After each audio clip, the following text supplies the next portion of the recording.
aka Gerard. That's nice. Where are you geographically? In Boston. Boston, cool. Very cool. I also wanted to say hi, Teelan. I am currently in San Antonio. Oh, I don't know if I've ever heard your name before. You'll always be Ben Schwab. No. yeah, I feel like we always just refer to everyone. Yeah, Ben Schwab forever. That's it, Ben Schwab forever. Yes, and I don't have an accent in my normal life, but the Ben Schwab accent must live on. It comes very naturally to you. It seems. It just leaks out sometimes. I didn't in my officially introduce sleep. myself. I'm in the same room as Connor in Boston. Oh, so. amazing. Very cool. Hello Hi again from the guys. other side. I'm Matt, based in Brooklyn.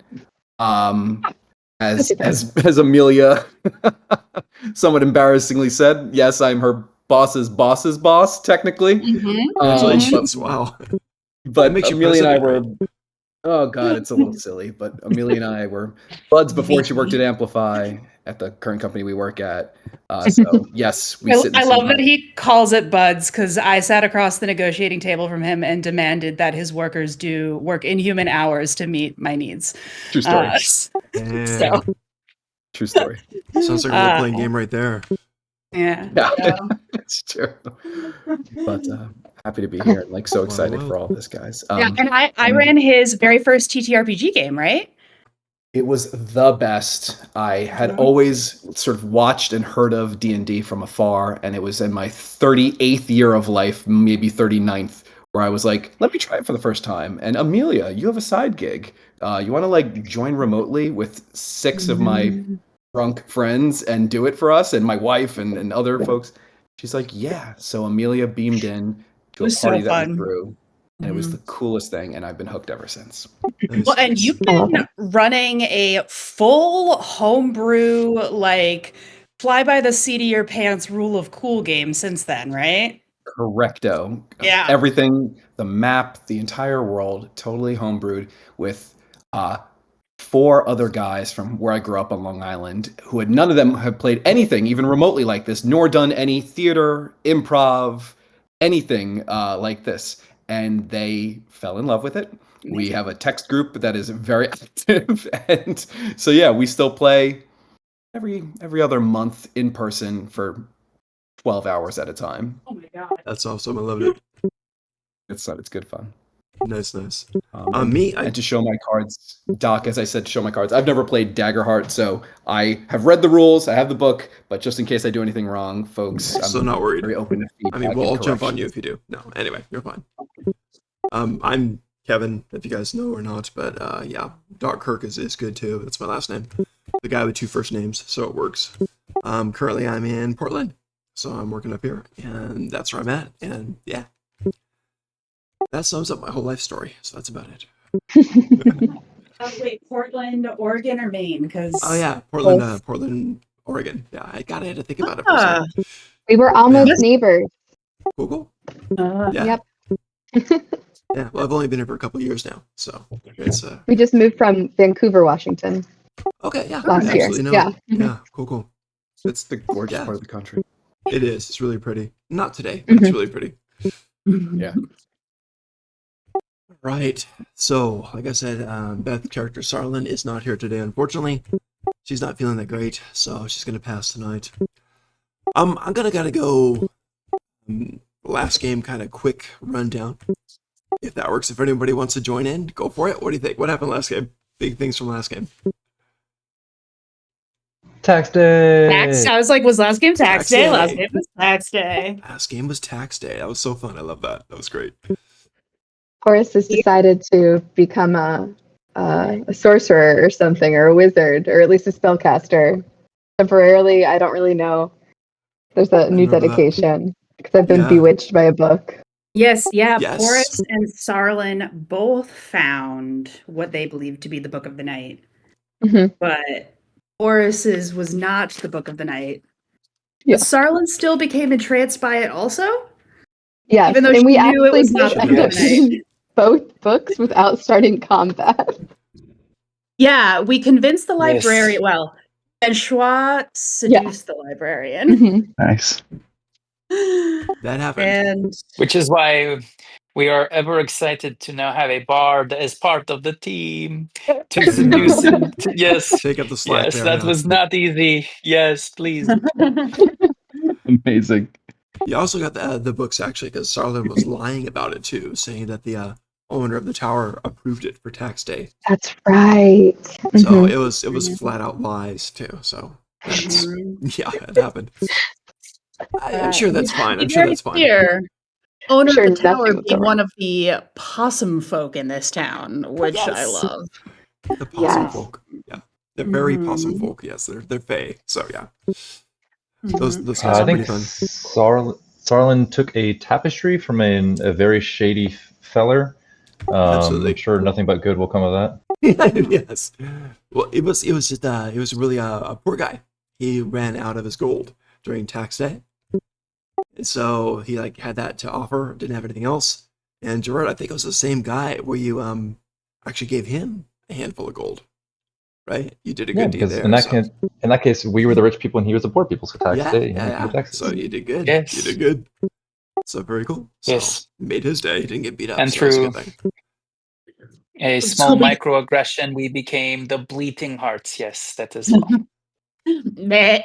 I remember that. Man, Very scary. Very small microaggression. Oh my gosh. I'm going to edit out every single in this podcast. So No. Every time it'll just be a bleep out. yeah. It'll be like the count when The you bleep beeping out hearts. him. The beeping hearts. Oh god, that's another one. But speaking of Ramaris and bleeding, he had a nice little, like, I guess meet cute's not the right word, but he and Winerba had a slightly warmer than neutral flirtatious interaction. That's right. Minerva likes you. Yeah. So that's something. Remember, And you Ramaris maintained did very not carefully neutral pull all night. away. Yes. But like, no, he gave a little smile. I remember because I rolled and I said if I rolled with hope, he's into it, but then I rolled like a 2 with hope. And so he was only like barely into it. Remember that you were like the minimum you could do without getting epic and matching, right? Yeah. So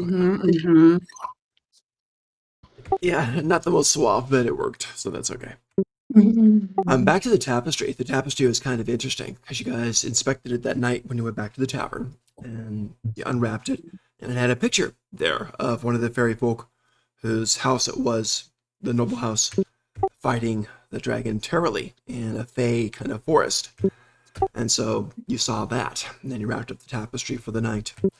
And I think you guys are all back to sleep now, so you get all recoveries. I think you did your recovery stuff, armor, hit points, de-stressing, all that good stuff. So we're going to start the next morning. Now, here's the question. Mr. Picklebottom, do you want to be downstairs waiting for him and kind of join in then? Do you want to be an old friend of the family's, or what do you want to do? How should we do this? So you're in a tavern right now? You are. It's an inn and tavern. Yeah. Okay, cool. In Peskin. In Peskin, the wonderful city of Peskin. Got it. I think I'm just downstairs, enjoying maybe even a little draft, even early in the morning. Perfect. Who can blame you? Who can blame you, right? They weren't so judgy in those days, so absolutely. All right. Nutrition standards were different. You got it. So many jokes coming, but I won't. Anyway, yeah. So, Mr. Picklebottom is down there. You guys don't know it yet. You guys wake up. I don't know if you're in the same room or different rooms, whatever it is. But you might notice as you guys are waking up that tapestry that you guys had and that Sarlin was carrying, that had the Fey possum fighting the Fey dragon, has changed. It's been rolled up. But where the colors used to be a bit of oranges and greens and some bits of brown, now it's quite different. Now it's pretty much blacks and grays and whites, and the back of the tapestry is totally changed. So it looks like it's a different tapestry, but it looks like it's the same size also. So who knows? And no one seems to have fiddled with the doors or something. It just seems to have changed somehow. Again, it's properly wrapped up. Doesn't even look like it has been moved, but it just looks different. So a little something to start your morning. Ramaris is Can I ask a immediately. Go ahead. Oh, I just wanted to ask where that rat is. That many-eyed rat. Oh, I feel like he has something to do with this. that's great. I think we're Yes, going to I look for retire. him. I don't think anyone's ever looked for him before. Actually, it's that yes, they're Matt. referring to the many-eyed demon weasel who got that way from eating a enchanted apple. Long story, but the I'm going to put many-eyed. a picture in the Discord chat so that you can Absolutely. learn where to look for Discord chat, Matt. Yeah.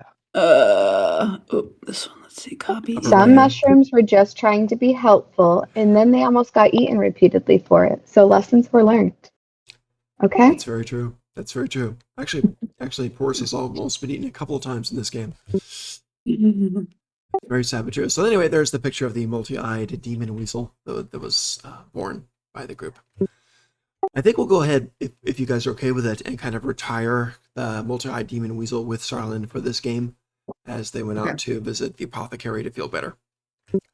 So maybe we'll do that. Benchwa, great Okay. idea, but I don't want to mix her pet in the happenings. I'd feel bad if the pet died when she wasn't there, right? So Yes. They both got away. they did.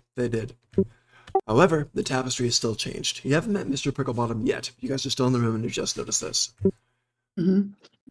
Unless Mr. Remember, I should Picklebottom wants to immediately be... go into tracking mode. Sorry, go ahead. Cool. Okay, so you go in tracking mode, and from what you can see initially is it looks like no one's disturbed things. Windows, door, all completely locked. Doesn't look like it's been disturbed. If you want to give me a duality dice roll, you can go deeper into it and see if anything happened. But right now, quick cursory glance, you don't see anything at all. Mr. Picklebottom, if you want to go up and knock on the door because maybe you're expecting them, maybe you know them a little bit beforehand, that's fine too. Let me know. Meanwhile, what do you guys want to do? Ooh, I rolled a wow high. Oh, you went for it. Nope. Yeah, except for I rolled d20s instead of d12s. Sorry. Oh, dang. I'm like, how did I roll Well, a that's just 16 cheating. and a 19? GM, I rolled a Okay, 37. yellow is hope, green is fear, which means that I rolled a 23 with, 15 with fear. 15 is pretty solid. It's on the positive side, but I get a fear. Thank you so much. But yeah, I think Ramaris is like getting down real close to the tapestry and like looking for like any signs of like disturbance of dust, like maybe like touching it or sniffing it, getting up real close. Absolutely. Okay, so two things there. First of all, and most important, my fear is maxed out. I now have 12. I'm very happy about that. So, makes me happy. Warms my heart. Okay. Second of all, while you rolled that high, you are pretty confident in your skills right now. And you're going over things. You're checking the door. You're checking the windows. You're checking things around the tapestry itself. It does not look like it has moved to the best of your recollection. You're pretty certain about this. You're taking your time, checking everything. No changes. Just the colors in it have changed. It looks like a different tapestry. But everything you remember, even the, I don't even know what to call it, the open side of the tapestry, the final edge of it, is in the same exact spot as when it was put away on the table. Doesn't look changed, except the colors that make it up have changed. Ramaris like stands up and he does that like thing where like his nostrils flare as he's like really stressed. He's just like, I don't like this. I recommend we don't touch it until Sarlin returns. She is adept at these magical things.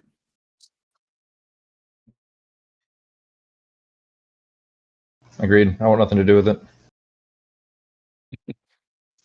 I don't know. I feel like I could try my hand though with the whole magic. Like I've been working a little bit on my spells lately, in the whole like 5-minute walk here. So, I think I mean, if you want me to. One cannot make a chopped mushroom omelet without, trying. So we should. I mean, I would do it, Boris. I mean, why not? You see what I mean? Porus is going to get eaten no matter what. Chopped mushroom omelet, for example. And wow, that feels rather threatening to talk about me in diced form. I don't know. No. This is just an omelet. No one can make any sort of omelet, let alone chopped mushroom, unless we crack the egg. You know what I'm saying? Yes. I really don't. I don't know what an omelet is, but Sure, I'll keep working on it. I think that's what you're saying. Maybe. I'm not sure. Well, Metaphors are different in the form. I don't want to be around when that scroll chops up our mushroom. Winerba, will you join me for a cup of coffee? Whenever says, yeah, sure, I slept great. I don't want to touch that thing either. I'm sure it's evil. It's just evil. And then she just kind of walks right in step with you to the door. I'll take your coffee ground. You got it, she calls back. I go with them. To breakfast. To breakfast. Oh, Mr. Picklebottom, just so you know, I think you know, Winerba is kind of Ramar's friend, a dwarf girl who's trying to make the trek with him. They're kind of escorting her. Cool. All right. Now I want an omelet. There you go. I can't blame you. With mushrooms. Extra mushrooms. And sorry, if you guys want to open the scroll, that's fine. I was just like, Ramar's is like, it's going to explode. I don't want to be there. Oh, Gerard does not want anything to do with it. Yeah. But like, if Porus and Benchua are interested, you guys take your risk. I think Benchua is merely interested that Porus thinks she can do magic. I think that's what he's interested in. And what if you think I can do it, then I think even more that I can do it. And Porus opens the scroll. Yeah. Oh my god, okay. Wait, the tapestry? You're talking about the tapestry? What is it? What am I opening? Yeah, tapestry. Okay. So Whatever it is, I open it. You're opening the eggs for the omelet. I don't know. You open the tapestry up. Bank account. Bank account, I love it. You open up the tapestry. Okay, so you open it up and you unravel it on the table. And it opens up, and this time it shows something completely different.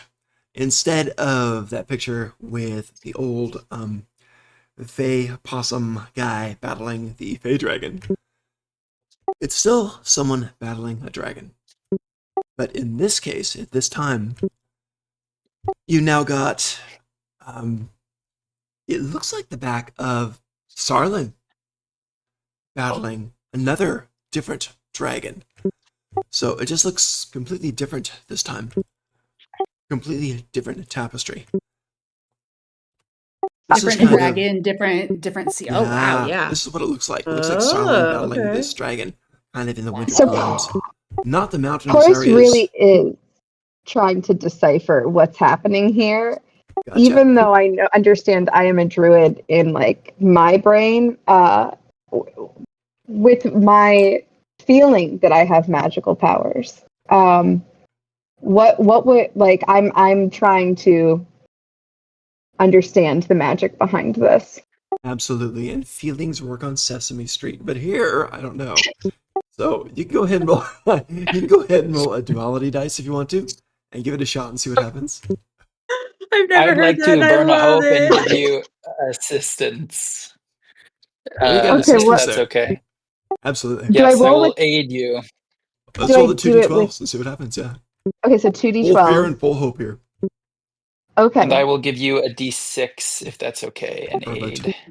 So Benchois by your side, helping you decipher this thing, looking at the tapestry. Let me do a d6, and then you said 2d12s. I rolled the d6. Yeah, the d6 is in addition to right? 2d12s. Because I'm doing it on am I rolling with hope and fear? Yes. Okay, so maybe then what I'll do is I'll do the duality and then I'll add a d6. Yeah, well, Benchois already rolled the d6 for you, right? Or no? Oh, I didn't realize that. Yes, sorry, I've been thinking. D6 to give to you. Okay, here we go. Okay, it was a 13 with fear. I maxed out on fear, darn it. 13's about average on there. And since you're not really a wizard to begin with, it's kind of tricky to do that. But Benchois is egging you on, more omelet references, and trying to get you to understand this. So as you're doing this, you're looking at this thing. Yeah, the colors have changed. The thread count seems to be the same in this thing, right? Seems to be the same basic tapestry. Just the colors have changed. The image is completely different. I know you're trying, and I know you are a druid, so you do know magic some, but not this kind. This is a bit foreign to you. But maybe from a druidic perspective, a druidic lens, you kind of get the idea that, oh, of course, that's the dragon that Sarlin needs, just like the last owner had the dragon that he needs. And that's all I'm giving you for that. Okay. Well, with my incredibly astute magical powers. I mean, my magical prowess, I feel it growing every minute. I don't think Sarlin is stuck inside of the tapestry. I do think that might be who or what she needs to find or fight or something. I'm not. I'll meditate on this some more. You know, I'm really, again, I'm not at Sarlin's level yet. I'm sorry, Benoit, but I'll keep trying. It takes time. It takes time. Yes. No. I think I saw it move a little when you touched it, though. For sure. I'm pretty sure. I'm pretty sure I saw it move. You see my fingers grow like 3 inches. So I'm just so excited. The mycelium. It's Mhm. mycelium magic. Yes. So exciting. Wow, look at that. Okay. Time for some coffee ground. Yes, let's go. Beautiful, beautiful. So you're following Armaris and Minerva as you guys go downstairs. Gerardo, I assume you're going with everybody too? Oh yeah, he was Yeah, I with was us. gonna go to the Oh, okay. That's right. You breakfast went crew. first with them. Sorry about that. Breakfast So lunch. all goes down there.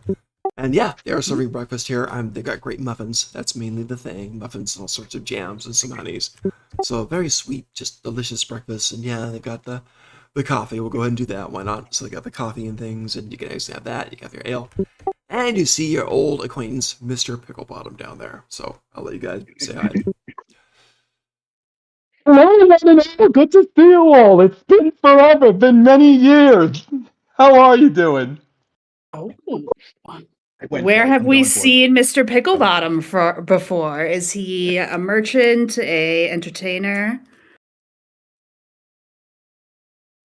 Totally up to you guys.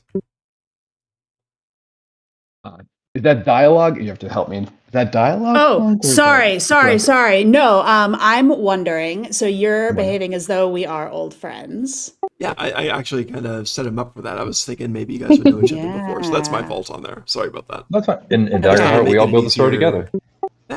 No, I know. Okay. I guess that's what I was asking is like approximately why would we know you? Would we have seen you at a tavern performing? Would you be an old family friend? Every tavern. Okay. Throughout all of the lands, every tavern, every back alley, every upturned wooden box, you would have seen Mr. Picklebottom performing. That's great. That's great. Mhm. I You feel can't like this avoid is it. You like can't not know Mr. Picklebottom. You makes can't me think not of know. Nurse Joy and Officer Jenny, where every time we go, there's a Mr. Picklebottom, and they're all different but the same at the same time. Oh my god. Exactly.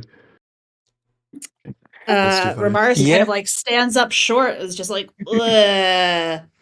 Old Fred. Have I? Oh, I recognize you. You were at the market in Senzula. I suppose I gave you a coin. Yo, Mr. Pickles, how you Does been? that How's your make- mother? Mr. Picklebottom sort of knocks his stool back a moment, and now that there's a crowd, this is when Mr. Picklebottom always sort of performs at his most charming. He sort of kicks back the stool, stands up, gets his belly up, pulls up his sort of corduroy pants, cinched clothes with a hempen rope, and like sort of gives a grandiloquent entrance now, takes off the top hat that he's wearing, and addresses everyone and saying, remember, yes, indeed, there once a face seen, never a face forgotten. That is the Picklebottom way. Indeed, it was a marketplace with. It was a marketplace. You gave me 2 coins, for which I was Oh. much appreciated. That is impressive. I definitely walk up to him saying, like, someone with a memory like this, they could be more than just useful. Plus, I love his corduroy. I walk up and I ask, I say, is that imported corduroy? Imported from those who wore it before. Yes, indeed. This is well worn and well tested corduroy, of which I am most proud. The odor is only gentle, and it goes away by midday.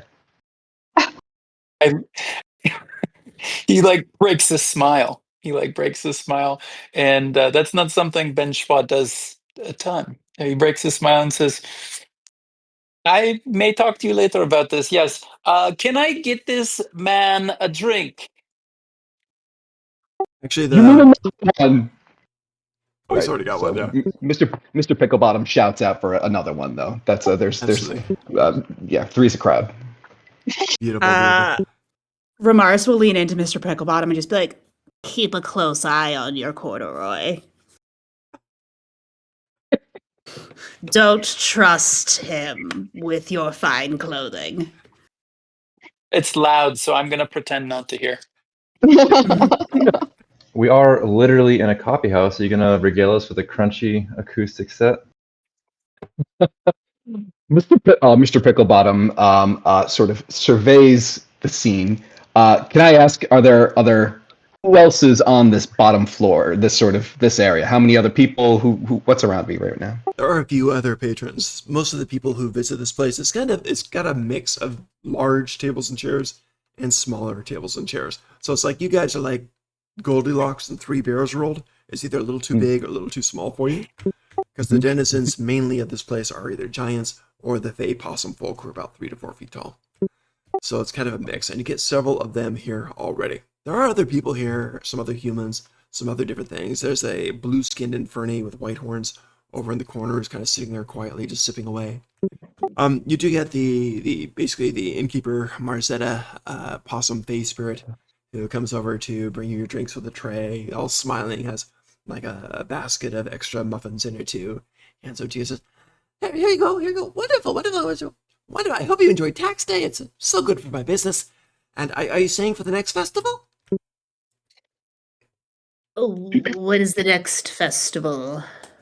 Well, it's that season again. This one only happens once a year. Tax day's once a month, thank goodness. But this one is the tree decorating festival. Don't hate me. Yeah. Tree decorating. It's the Yes. season, what can I say? Yeah. Yes. And you could assure us that no trees are harmed in the process No. of this decoration. She kind of laughs a bit, says, "Oh heavens, well, of course some harm, but usually just in self-defense." Mr. Picklebottom, when the word festival was uttered, his eyebrow kind of theatrically sort of just jumps off his forehead and goes, "Would this festival be in need of entertainment?" She kind of thinks and says, I suppose you could perform and get some coin, and people will be out. It's mostly outside for that festival, but after they decorate, they usually come and talk about it. It lasts for 7 days, so you have quite a few opportunities. Oh, and when does it begin? It begins in about 2 days. That'll be the first day. And on the 7th day of the festival, the trees come to life. Chorus's arms wrap around anyone who is near them. Right. What do you mean they come to life? Are You you all living- see them too? Are you talking to just the people in your group, or are you looking at other people around too? Whoever is talking about the trees are coming to life, I'm engaging with them. Okay. That was the innkeeper there, Marzetta. Okay. So she was saying that, and she kind of smiles and nods. Her little possum nose goes up and down really quick. And she says, "Oh yes, well, it's part of the festival if you do it right and decorate the tree every day. On the 7th day, the tree comes to life, but they only stay alive for 1 day and then they stay put. It's quite a Where scene. can we It's quite a sign up? good. I'm sorry, my dear? Where can we sign up for a tree? Oh, you just choose one in the nearby forest. It's a magical holiday, and if you start decorating your own tree, it will come to life. A word of warning if you've never done this before. Some of the simpler decorations are sometimes the sweetest. If you decorate with offerings of, say, cookies or icing or pies or cakes or things like this, your tree will come to life and be very, very sweet and delicious and maybe give you flavored pine cones. Whereas if you decorate it in bad ways and mar its flesh, well, bark and carve into it and give it gifts of daggers and blades, it may become very violent. Some people try to take advantage of a violent servant on this fine holiday, but we don't really want to encourage that. No, I will keep an eye out for that. I have no, no, no. Okay. I imagine Well, you could decorate it with mushrooms and see what happens. That might be great. I was just thinking the same thing. I was going to decorate with myself. Oh, okay. Okay, I'm off to find a tree. Anyone want to come?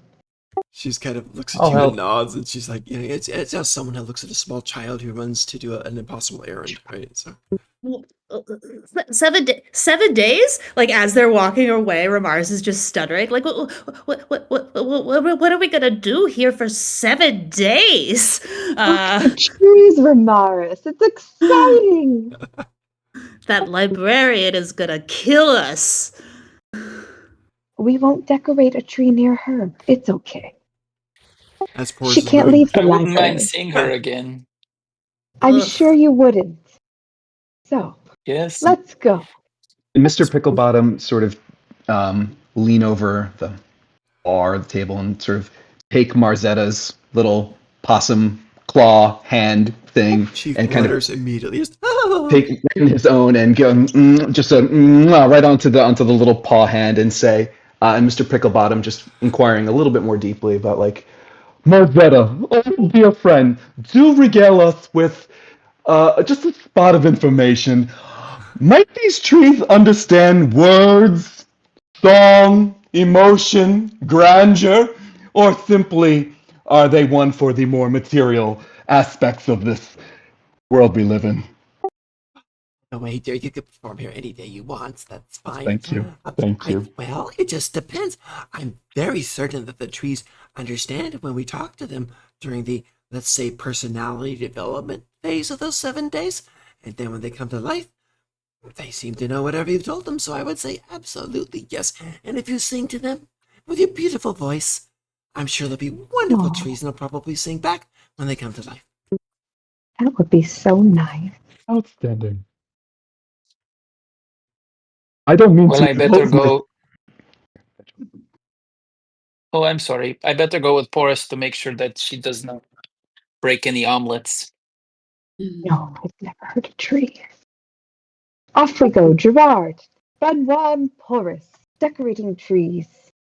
Ramaris, Picklebottom, you coming? I'll come too. Thyra could use some hunting time, I suppose. Not on the tree. No evil trees. No. Opinus is kind of saying, "We're here for 7 more days."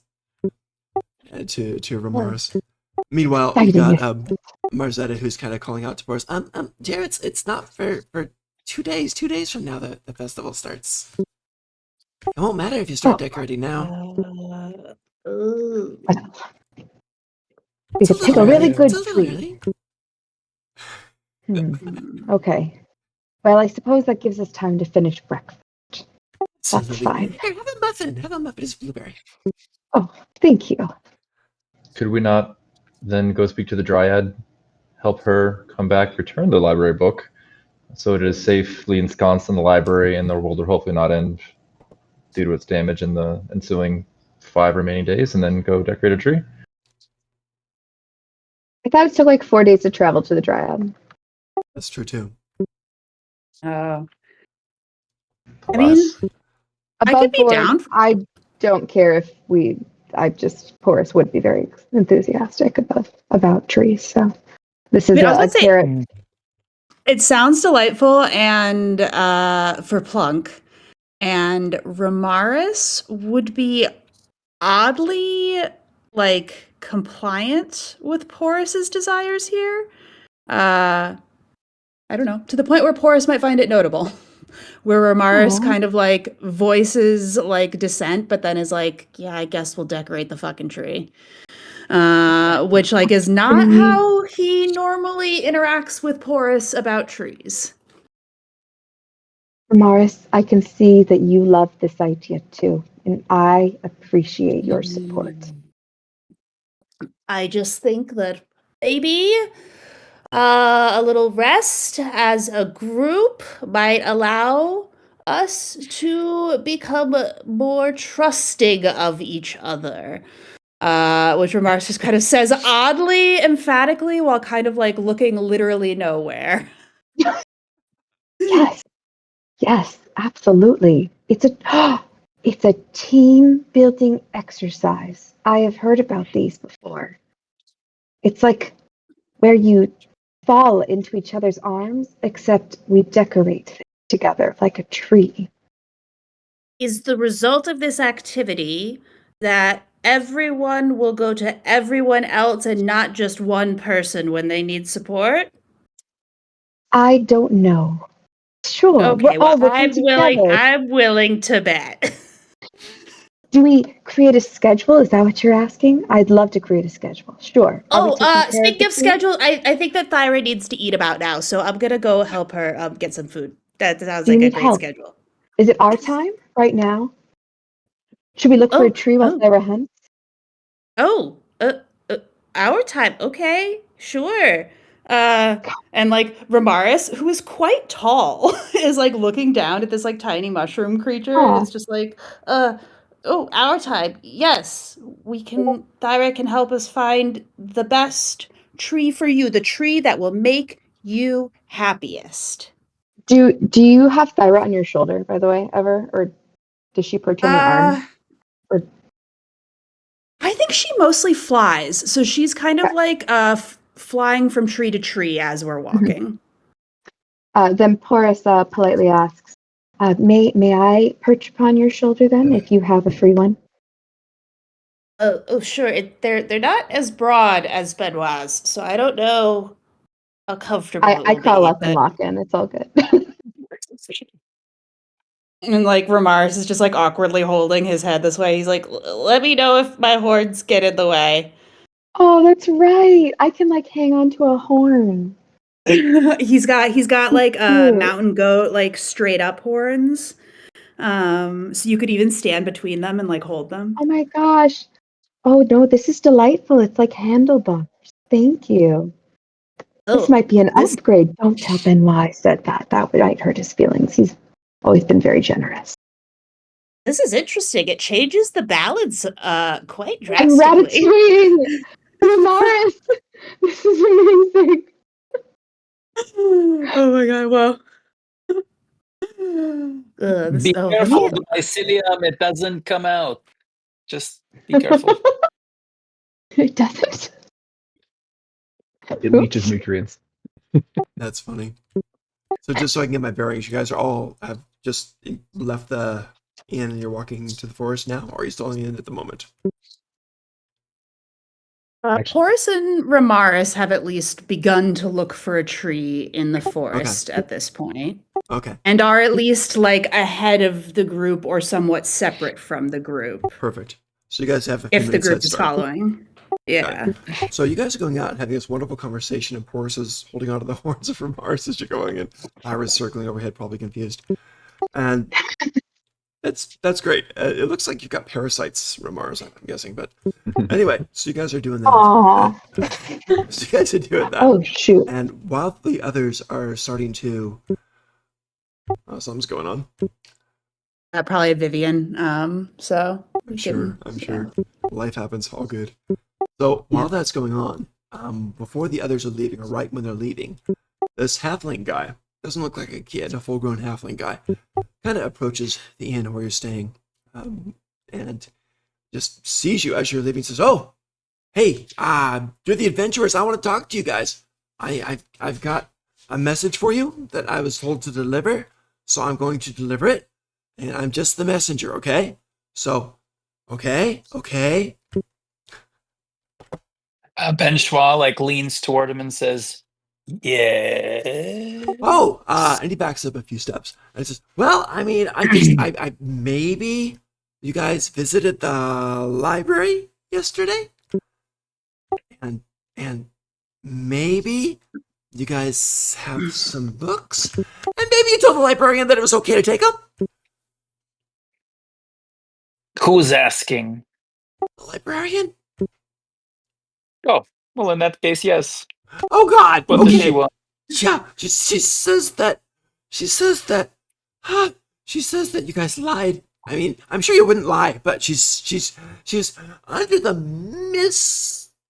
miscomprehension that you guys told a an exaggeration where you guys said that the owner of the tower said it was okay for the librarian to give you those books and to do that. And it's none of my business, so I don't even want an answer, but she wants the books back, and it's by noon. Okay, well, I gave the message, and you guys have a great day, okay? Bye! She's welcome to leave the library. He kind of turns about, and he says, she can only leave with people who are carrying books. That's the thing. Right? So what you're saying is that there is no actual consequence if we hold on to these books?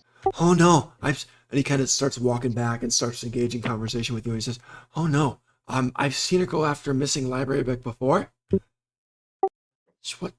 Well, she can't leave the library without books, so she gets someone to carry a book and find the person she's, well, hunting. And then she gets the book back, and the library's intact, and the person is not." So is it you that she gets to carry these books? Oh, I've done it once. I don't want to do it again. I don't want to do it with you guys, so please don't make me. You know, I can just take the books back if you got them. That's fine. I'm pretty reliable, and this is my hometown. I know the place and the people, and they'd miss me if I was like dead. So I could just take the books back if you want.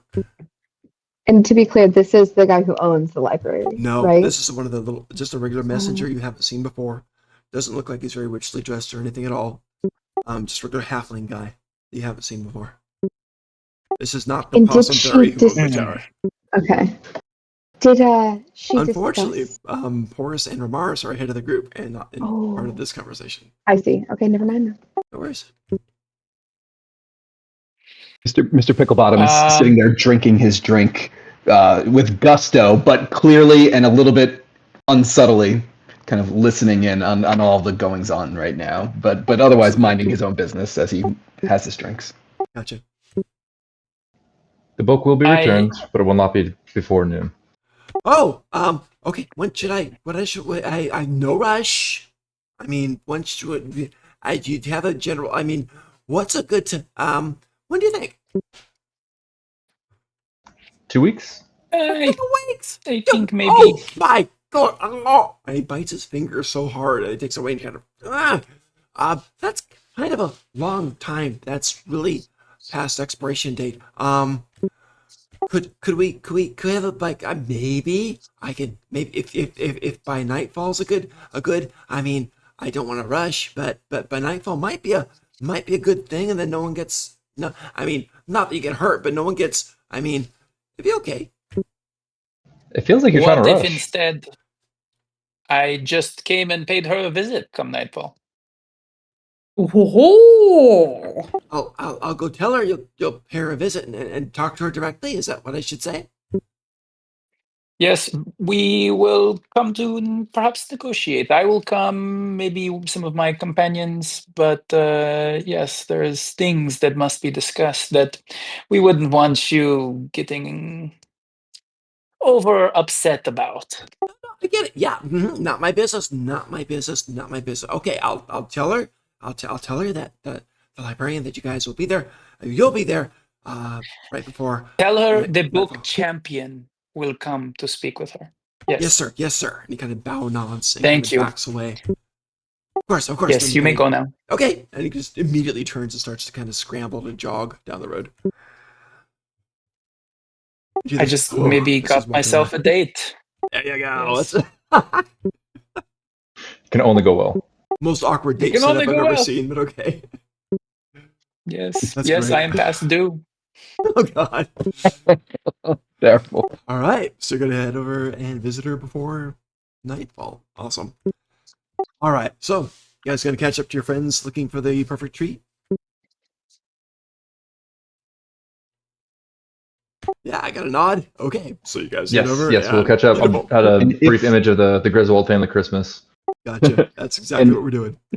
And if Gerard and Benchois are sort of deciding amongst themselves that they're going to leave and sort of making moves to leave, Mr. Picklebottom, finishes, sculls his drink, and again kind of swivels around in his chair, and he's got sort of short, stubby legs, so it is rather kind of funny. You see this guy with a gigantic belly and short legs, and but he's rather dexterous, so he can sort of hop back up from his chair there.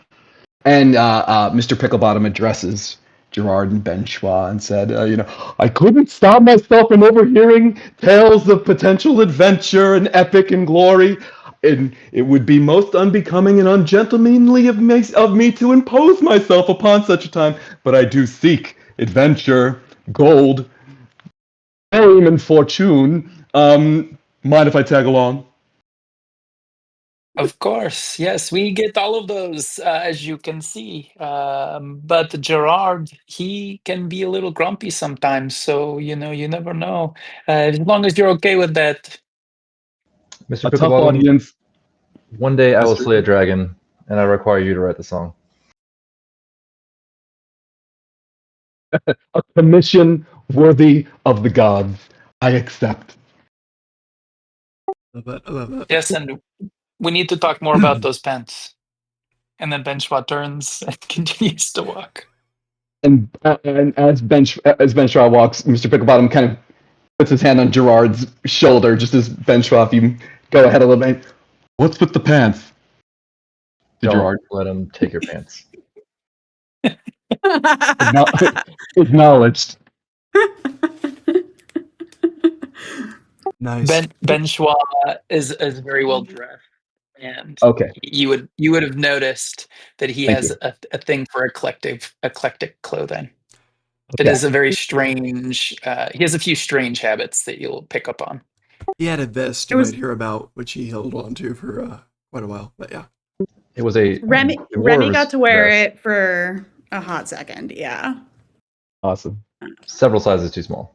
too Mhm. fun. Several sizes too small. It was a great crop top for Remy at the wine festival. I'm just saying. All right, so I Mr. have the doodles Picklebottom's to up, prove and you it. head out. Oh God, that's true. Yeah. All right, so you head out to There, follow there he them. is.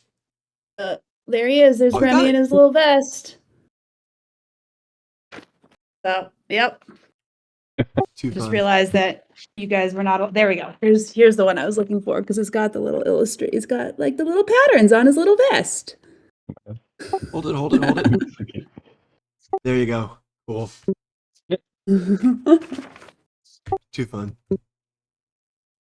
Crop top. Can I ask, did someone take the tapestry with them? As far as I We know, left it's it in still back in Sarlin's the room. room. And if you want to, let me know. That's totally fun.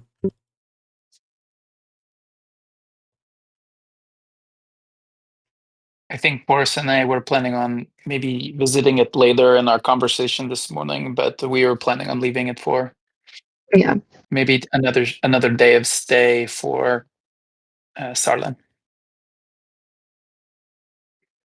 Okay. Well, do we see any beautiful trees You that see a really few appeal to things. You Forrest? start walking out just into the forest proper. And it's colder today. It's starting to actually snow. So wonderful time of year. It's not super windy at all or anything. Pretty still. So it's not freezing. It's freezing, but not, bad. And you go out, you see a whole bunch of really nice trees there.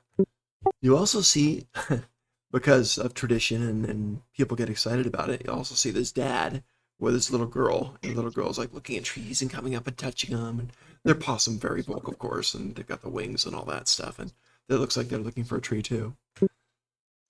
And you can, of course, go deeper in if you want to, or stay in the area you're at. It doesn't seem like a dangerous area immediately around this town.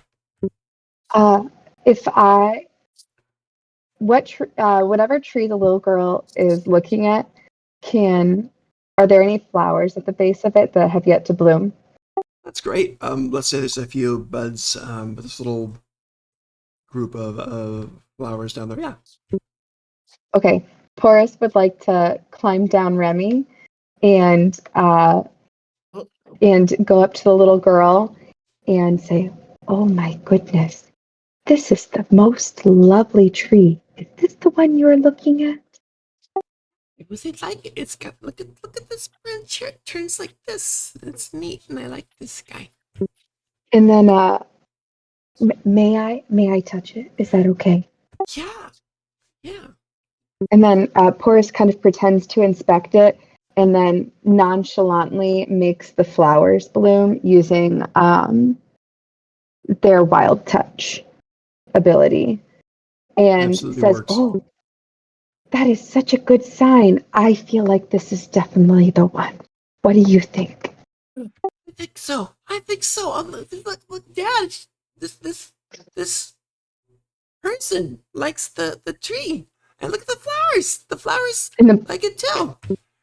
Porus just waddles away and says, "Wow, Oh, that's sweet. a lovely, lovely job. Starting now, Ramaris you is just know?" like, do you really think we should take this tree from that small child? She seems to really like it. No, Ramaris. No, no, no. But you Not said this taking was the one. When You said Minerva this was elbows the you in the side, really kind of accidentally, roughly, Mars. Yes, Oh, a oh, lovely oh, tree for a oh. little lovely girl.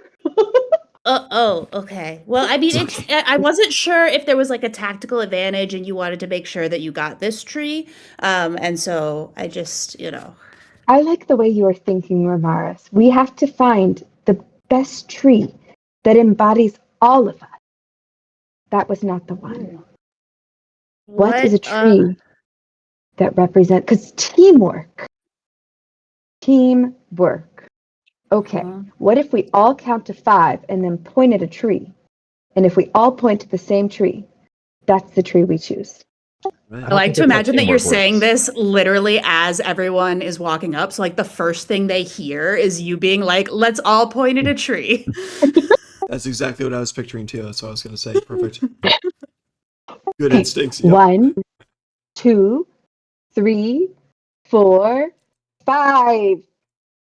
There's all kinds of trees there. Some very big, elaborate, very large ones. There's one which has a couple of birds' nest, a parrot in it. It seems like a favorite. There's also a little Charlie Brown tree, which doesn't seem like it's doing well. Whole bunch of different trees here. Gerard to kill the very tree? obviously waits for Porus to point at one and then just points at the one Porus points at. Actually, Ramaris does the same thing. You're totally correct. That is We're absolutely pointing what out. Remy We're does. all pointing at the Charlie Brown tree. We recognize Except this, for- right? That's cute. I think Ramaris points somewhere else first and then sees Gerard point where Porus goes and goes, oh, right, yeah. Like, yeah, that one. Mr. Picklebottom's had 2 glasses of beer already and actually points at Porus, mistaking Porus for a tree.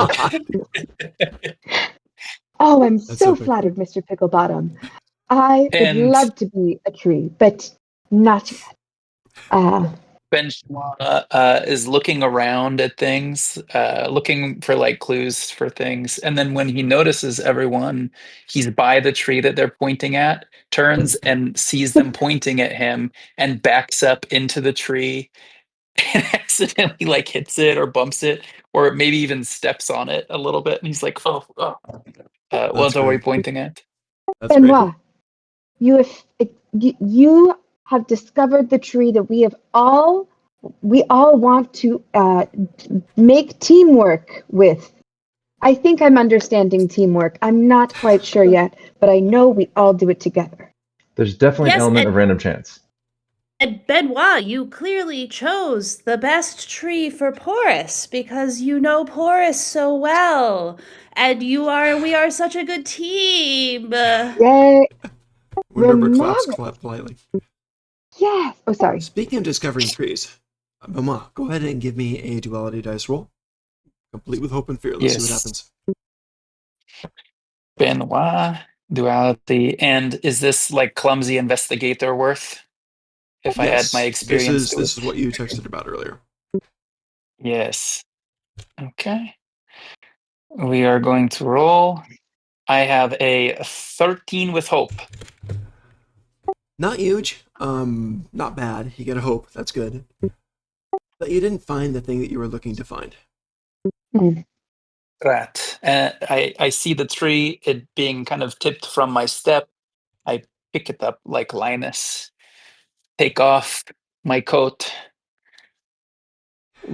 begrudgingly, knowing that Porus loves this tree so much, wrap my coat around the bottom and say, under my breath, maybe to only Porus, you're gonna need to buy me a new one. Wait, so is the tree broken? I bumped into the tree. If it was tiny, then, I kind of tip it back up. It's hopefully okay. It's straight out I- Charlie Brown. I love it. We're gonna get copyright infringement on this. This is too fun. You know, Benoit, I have no need for money. As you all mocked me for relentlessly on tax day yesterday. So, I just want to make sure if the tree is broken, I am concerned it will be evil. So, no evil trees on tree revival life-giving day, whatever it's called. Are you concerned this tree is evil? No, I don't know. I was confused by the innkeeper. I don't plan on arming it with machetes or anything, but they said if you marred it, it was a bad sign. So let's, what if we mend it? Maybe it will be a doctor. Oh, that is a good idea. Let me know if you want me to kill it, okay? No, no, that's not what they said. No, no, thank you. I mean, I would hate for it to become evil. You can keep your coat, though. I don't think the tree needs it. It's warm on its own. I like it though. It's a very good first decoration. It claims the tree as ours 2 days before everyone else begins That's a great way for you to help Porus's cause, Benoit. Yeah, Surely this well- party would not fight two evil trees. Of I'm course, Gerard, you know that tree was not evil. It was misunderstood. It was absolutely evil. It was dripping black I- ichor. It tried to kill us. And that is we true. helped it. I looked into its soul, and it was sad. It ate you. You looked into its soul because you were inside of it. And then it looked me in the eyes and gave me its forehead. Egg thing. So Yeah, where did that go anyways? it's in my has it. pocket. So- I've forgotten about it. Yeah, Forrest still has that walnut-sized egg thing from the creature. Oh my god. Speaking of forgotten about it, guys, I know what we can do while we're hanging out here for 7 days. We can do Artist Palette since I have 7 doses of it, and with Sarlin there, and with Erba, there are 7 of us now.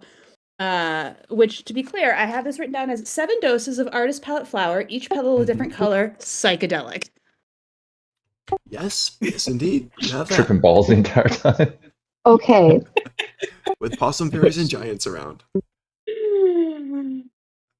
Ramaris, this sounds like an excellent idea, but I am concerned that if something tries to eat me, 1, I won't be able to protect myself, and 2, they will then begin to hallucinate. So, Oh. Well, we should do it It in sounds shifts like a- then. I've heard that a trip sitter is something that is useful in these situations. Winerva. Yeah. I was going to say me, but that works too. I don't know. Not Is it the cannibalism if you use mushroom? Exactly. This is a that's how I think flower, about it. not Okay, well, that's better. a mushroom.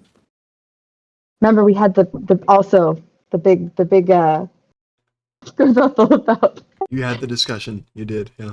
or Ramaris and Porus squabbled a little bit. Oh yes. No, thank you. Oh my god, I lost my thought. Maybe we should wait until there are more decorations up, though.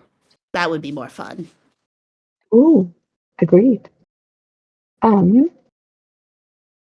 Yes. Well, okay. We've claimed this tree, and Mr. Picklebottom sort of walk to the front of the group and bend down. Horace, you're quite small, yeah? yes, I'm 3 feet tall. 3 feet tall, cool. Take a knee next to Porus, but kind of one of those like a knight who's like to sort of like chivalrous kneel, if I may, and goes to Porus. He says,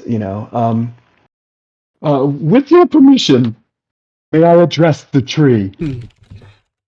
Oh, you never need my permission. Yes, of course. It is our tree, the teamwork tree. Mr. Picklebottom sort of takes his top hat off, sets it down, and then takes sort of a cross-legged position in front of the tree and sits down directly facing the tree. And Forrest joins you. oh, portions are great. And a little bit, not too loud, but also Mr. Picklebottom doesn't really have a volume below 4. Addresses the tree and says, Mr. Picklebottom then sort of closes his eyes, sort of searches for the words, and then comes out with, "Dearest tree, you were bumped, you were bruised, and you have been mended. Surrounded by love, surrounded by jacket, surrounded by friends. I ask of thee, dear tree, to see me with glee." And bows his head and just sort of appropriately says his own thanks and gets up. Mr. Picklebottom, that was beautiful, and that was an honor to be a part of. Thank you, Boris. What he You were a said. lovely audience. You were a lovely audience. All of you. No one else is there. I was gonna say Ramaris, as soon as Mr. Picklebottom started, Ramaris is like, another one that talks to trees. Ugh! And just like turns and walks away. I gotcha. Ramaris, while you're walking away, do you have Thyra circling around again, or? Yeah, she's been hanging out. Give me an observation roll. Go ahead. Okay, observation roll. That is, there's my bits. That's what, the instinct? Yeah, instinct is great for that. Okay, cool. That is +1 for me. So, 18 with fear. You got to use that pretty fear, solid. DM. I know, I got 12 now. Well, Thyra notices something, kind of in the direction you're walking off. Are you walking back to the tavern, or are you just walking off randomly in the woods to just cool down? Yeah, not very far. I'm not gonna Gotcha. get very far from the friends. Turns out, kind of the direction you're going in, as Thyra's kind of spiraling out to match you. And Thyra comes down, lands on your shoulder, and basically kind of lets you know, hey, there's something going on up there. It looks like some people are, yeah, I know it's not a full telepathic link type of thing, but there's some people up there doing something. Oh no, we talk in bird language, remember? We screech at each other. That's true. So she's screeching, and there's a couple of people up there, and they're digging by a tree and being kind of suspicious. And Thyra suspects poachers. Ramaris is going to send her into the sky to get like a look from above and go into stealth mode to try and get closer and observe what they're doing. Absolutely. Okay. So and also since Ben is with Ramaris will be like, look, I think there's some nefarious activity ahead. Ben immediately crouches, like his massive body unable to go into stealth mode, and then says, "After you, Commander." Like a video game, just okay. Yeah, exactly. Crouch mode on. Is Mr. Picklebottom with you? Oh no, Mr. Picklebottom's back praying with Boris with the tree. Okay, you're not there. Cool. But I don't think we're too far away. Like I think you guys could catch up pretty quickly. But we're gonna start stealthing. You absolutely know the direction they went, so that's good. I'm imagining like Team Fortress 2 crouch from Benoit. If Mr. Picklebottom heard all of this exchange between Ramaris and Benchois and what seems like adventure is afoot. Oh yes. So hey, let's have some fun and let's try to play some Daggerheart. Can Mr. Picklebottom use his rally ability, which is a bard ability? Who do you want to rally? So once per session, describe how you rally the party and give yourself and each of your eyes a rally die. Okay. So I just want to give an inspiring speech before we set off on this potential adventure. Absolutely. Okay. So Ramaris, what was so? Just sorry, Plunk. Remind me. You have a companion, and what is it? What is the animal? What is it? Thyra is a golden eagle. And so like she came down and she did a couple little screeches that would have caught your attention, and then you would have seen Ramaris screeching back, and then he like throws it up in the air and then is like, Benoit, there is something nefarious afoot. Brilliant. And so Mr. Picklebottom sort of pulls his top hat a little bit more tightly around his head, and the top flap kind of flaps open. It's one of those stovetop pipe hats, and the air pressure, once you pull it down, it has to release somehow. So Mr. Picklebottom kind of gives a shame. My camera's not big enough, but you have to imagine a kind of like hear ye moment as Mr. Picklebottom announces, the first of many adventures to come. Team building, tree mending, and potential foes to smite. May we tread softly, and may our swords be swift. Go forth, team, and I'll tag along too. Perfect. Oh, Mr. And that Picklebottom, may I ability- say, welcome to the party. That is epic. I love yeah, it. that was amazing. I'm Very, trying. very I'm trying good. shit out. I wanted to try. So this is a bard feature, right? So once per session, Mhm. you rally the party, and then so everyone in the party gets a D6, and a player can spend their rally die at any time, seemingly, to roll it, adding the result to their action, reaction, damage, or to clear a number of stress equal to the result. And at the end of the session, it all goes Wow. away. So everyone gets a. Doc, did I get that right? Everyone gets a D6 that they Yeah. can spend as they see over On the course of the anything? session. On a, Clearing the stress reading is is huge. adding the result to their action roll, reaction roll, damage roll, or to clear a number of stress equal to the result, and it's a D6.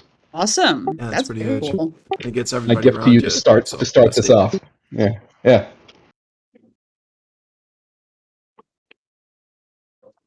All right, so you go in search of whatever Thyra has discovered, and you do. Thyra kind of circles right over the area. So trying to be stealthy, way up in the sky. Ramaris knows Thyra very well, so it's no problem tracking this. Mm-hmm.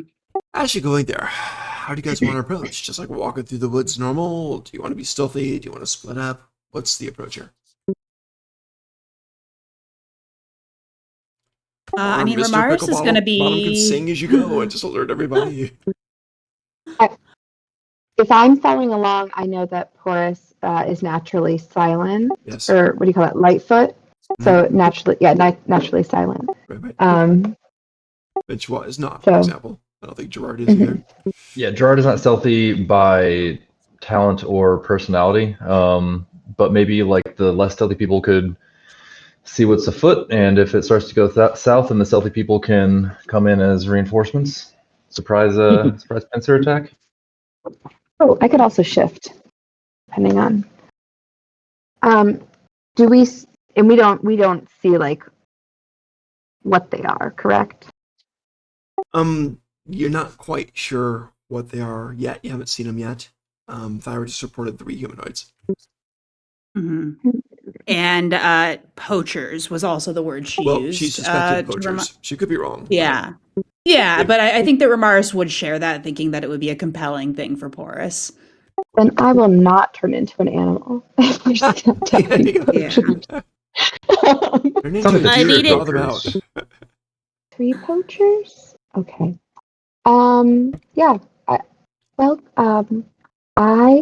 I feel as a guardian of the forest that I can do my very best to be sneaky and quiet and see what's happening. Would you like me to commune with my friends, or would you like me to be sneaky?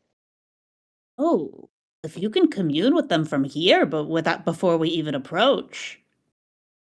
Yeah. So then, Porus would like to, again, kind of like sink into the earth with their mycelial fingers and try and talk with the trees using fungal network or any of the mushrooms nearby. Really, not the trees, but okay. Okay, Absolutely. That's a plus So, instinct. Porus just starts to kind of go into that trance-like state that you've seen so many times before. Although Mr. Picklebottom has not. That's true. So just so you know, Mr. Picklebottom, Please. Porus will, if you haven't realized, their body is a bit more formless than in at different times, and so they often like to use the mycelium they're composed of to either commune with other fungirls or just to kind of shift or grow in strange ways. Okay, everyone just keep your fingers crossed because I rolled so poorly last session. You guys know if you two were related, it would be Porous Picklebottom, which is really disgusting sounding. Oh, that's actually kind of cute. I love it.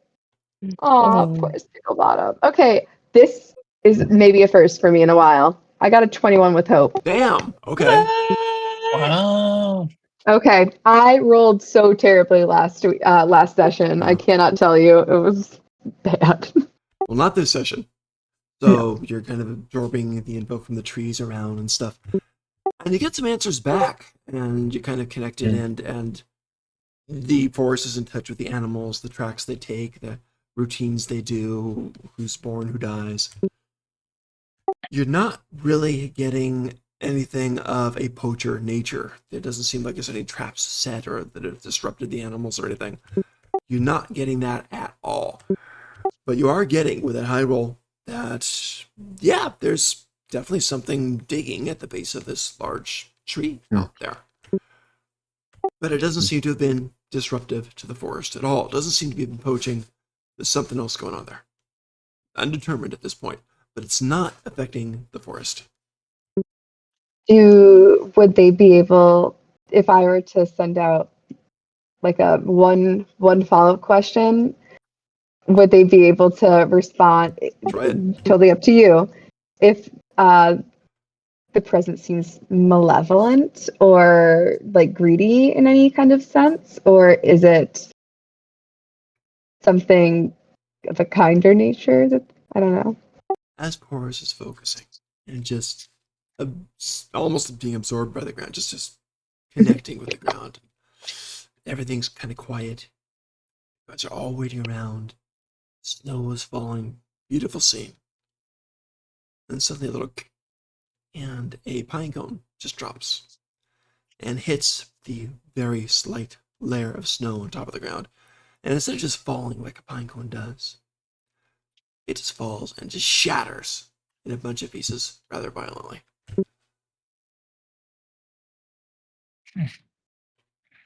Does it make a sound?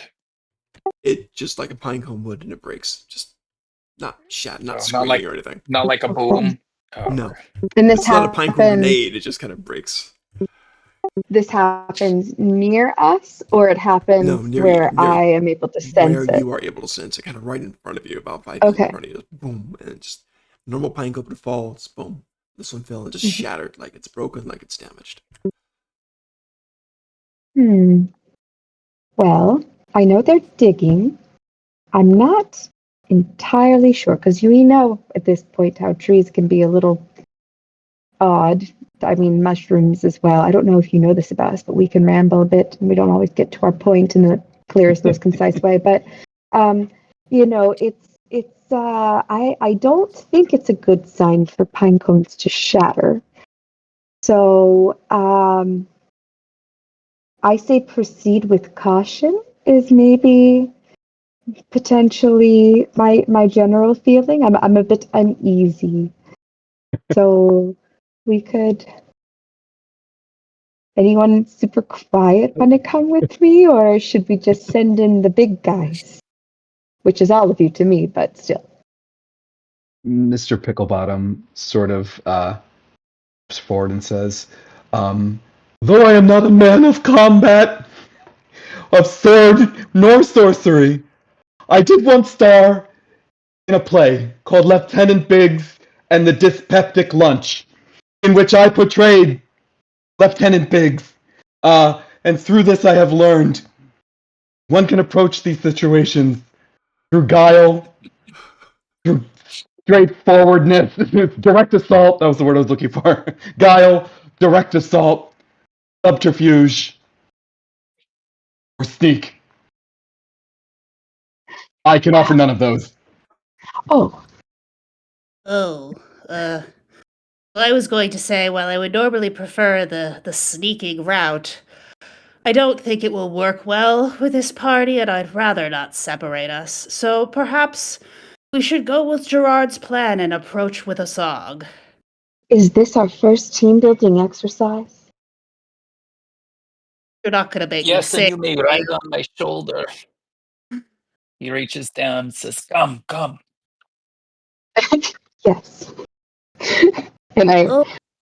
latch on. He's You got still it. crouching. Oh god, that's funny. All right, so you are I'm gonna all doodle going that. together. Sounds like it. Cool. Yeah. It's not stealthy, but you guys are heading over. You know the direction. That's fine. Lyra's still got it circled right there. So you do go there, and you kind of surprise the people that are there. You do come to that crazy. Oh my god, that's an image. That's an image. All right. Oh god. You do come to what's with me and talking trees? I don't know, but you do come to that area, and there is a nice big tree there, big evergreen. Creepy And gifts. there's a kind of This is bad hole today. dug there. Kind of hole dug there. It is bad today. But It's kind of a bad hole today. there. I'm going to close chat window so I can't see this. That's why I bumped it. Just scroll down now. You're good. You're good. Deep breath. Deep breath. All right. So you see that hole, and you see this woman who's out of there, and she's just I'm sorry. and she's just kind of eating basically one of the she's eating a muffin, and she kind of looks at you as you guys approach. She says, "Oh, hey, this is our tree. If you're spotting trees for the festival, or are you hunting?" And this is, of course, one of the possum fairies. She's about 3.25 feet tall. What are you doing to your tree? Well, we've kind of claimed this, and we're just kind of we're just here. We're just making sure it's fine.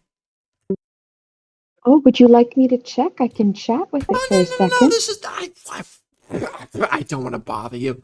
No, it's fine. We're just hey guys, Are- hey guys. She calls Are out. they lying? Miss. I want to. I want to know if they're lying. Oh, they might be. So let's see. Go ahead and let's do a instinct. See what you get. Instinct? Sorry. Okay. Sorry. I still did not get a hope, I'll tell you that. I got a 12. Well, With my fear fear. is full, so that's okay. It's an average roll. It's about an average roll, so it's not a lot. She's not a great poker face. She's very nervous. You can tell that. So something's probably wrong. I'll give you that much. That's about it. Can Something's Mr. Picklebottom step forward to these people, remove his hat, and say, "Confolk, I'm actually the mayor of the festival, the tree inspector, deputy mayor of tree inspecting. As we prepare for the festival to make sure everything is strictly in order, are you registered with the festival?" Registered? She says as the other two Yeah, come out of from the course. tunnel. And they're all looking at you now, and a guy comes out along with another girl. They're all the fairy possum folk. And the girl turns back to him and says, this guy's an official? Wants us to register our tree? And the other girl says, No, not the tree, not the tree. Are you registered with the festival in order to pick a tree? The other girl who just came out of the tunnel is, we've done this festival for years. We haven't registered anything. That's Good crazy. question. Mr. Picklebottom, you get to roll. You are like lying your butt off, which is great. So let's go ahead and do a finesse roll and see how you do on that. Actually, no, let's press. Let's see. Yeah, let's do a finesse. See if you want to finesse this. Go for it. Yes. Okay. So I think so. duality dice. I wanted something tells me a finesse there. So Is this- Wait, no. presence. Could it be a present? I was Yes, gonna say presents. presents. Yeah. Yes, So presence. duality dice. Duality dice. Hit it. Good luck. Yep. Hitting it. Here we go. All right. And then I add the presence modifier to that? I have a If you have an +3 to presence? experience that could help and hope to spend, you could potentially add a +2. Absolutely. So if you spend a hope, you can get that +2 from a relative experience you can use. And I do have a relative experience. And does presence add a modifier? The fact that I have +3 to presence or no? Yeah, you add that for sure. It'll automatic sweet. thing. So if you do that, Oh, spend cool. a hope, you So- see it's +5 total. Oh, that's sick. Yes, because yes, I do have a relevant experience. Let's do it. I will spend a hope. Make sure I get that. And so I rolled an 11, but then I add 3, so 14, so 16. Beautiful. Ooh. All right, that's actually a decent And it roll. was with fear. Good, fear. thank you for that. But that's a decent roll. Mhm. And the girl who you first met kind of looks at you and says, I and she turns back to her. I guess we gotta register. And the guy's just like, this is crazy. This is yeah, too much government, too much government. And he comes over and says, "Where do I sign? You." And he points to Benjois. You got the paper, right? You signed your first, last, social, all of the important information you may ever need here, here, and here. And if you choose not to, we will file formal complaint. He appears very flustered. He's like, and he turns back to his two possum fairy friends and says, This is why we do the things we do. This government oversight craziness." And he goes over and he grabs the pen and just kind of scrawls some stuff there in kind of makeshift columns. And he hands it over to the other girl. Says, "Elzunk, your turn." And she comes up, does the same thing very, very quietly, passes it to the other girl. Comes up there and she just kind of looks at everybody and kind of talks to them. She goes, "Do I have to sign this?" He leans clear in and says, Elzak, huh? That's a very pretty name. And then he says, Thank you. it would be a pity if it ended up in prison or something like that. I Oh, would no. definitely write it down.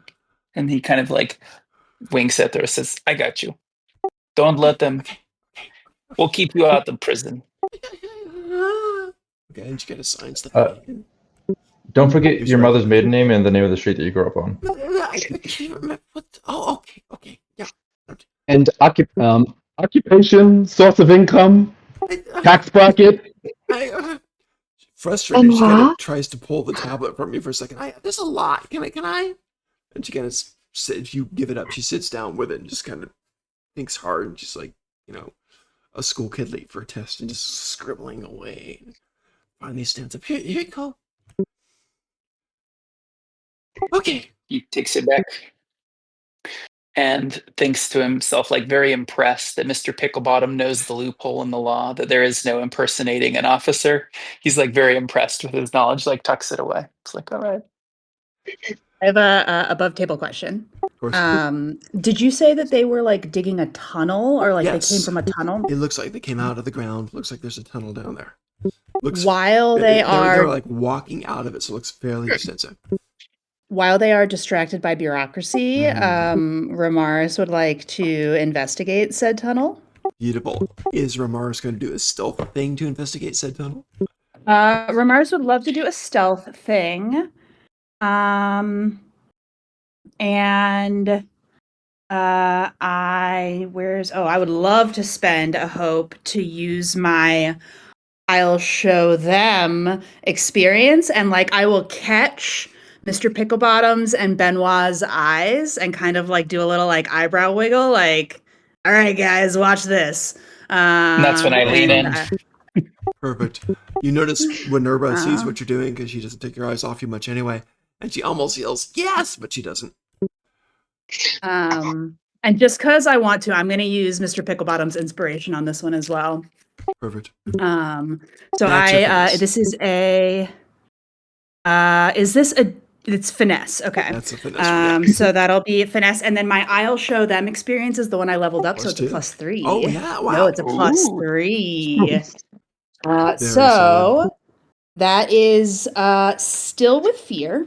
I'm going to change out my fear die soon. It's rolling too high. But that is a 23 plus, that's a 28 with fear. Oh my gosh. Nice. Rolling. But it is primarily because I want to impress Benoit and Mr. Picklebottom right now. I think you just did. Aww. All right.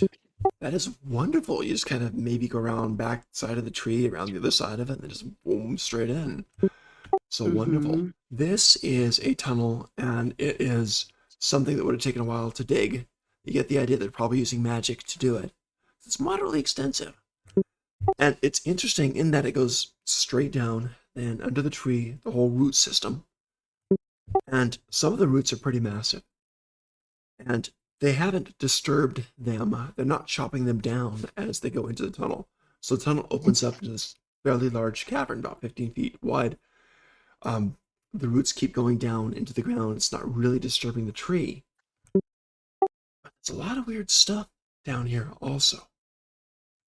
Some of the roots have what appears to be sausages, maybe, or intestines or something tied around them. Some of the roots have weird carvings in them that you don't recognize. This is at cursory glance, right?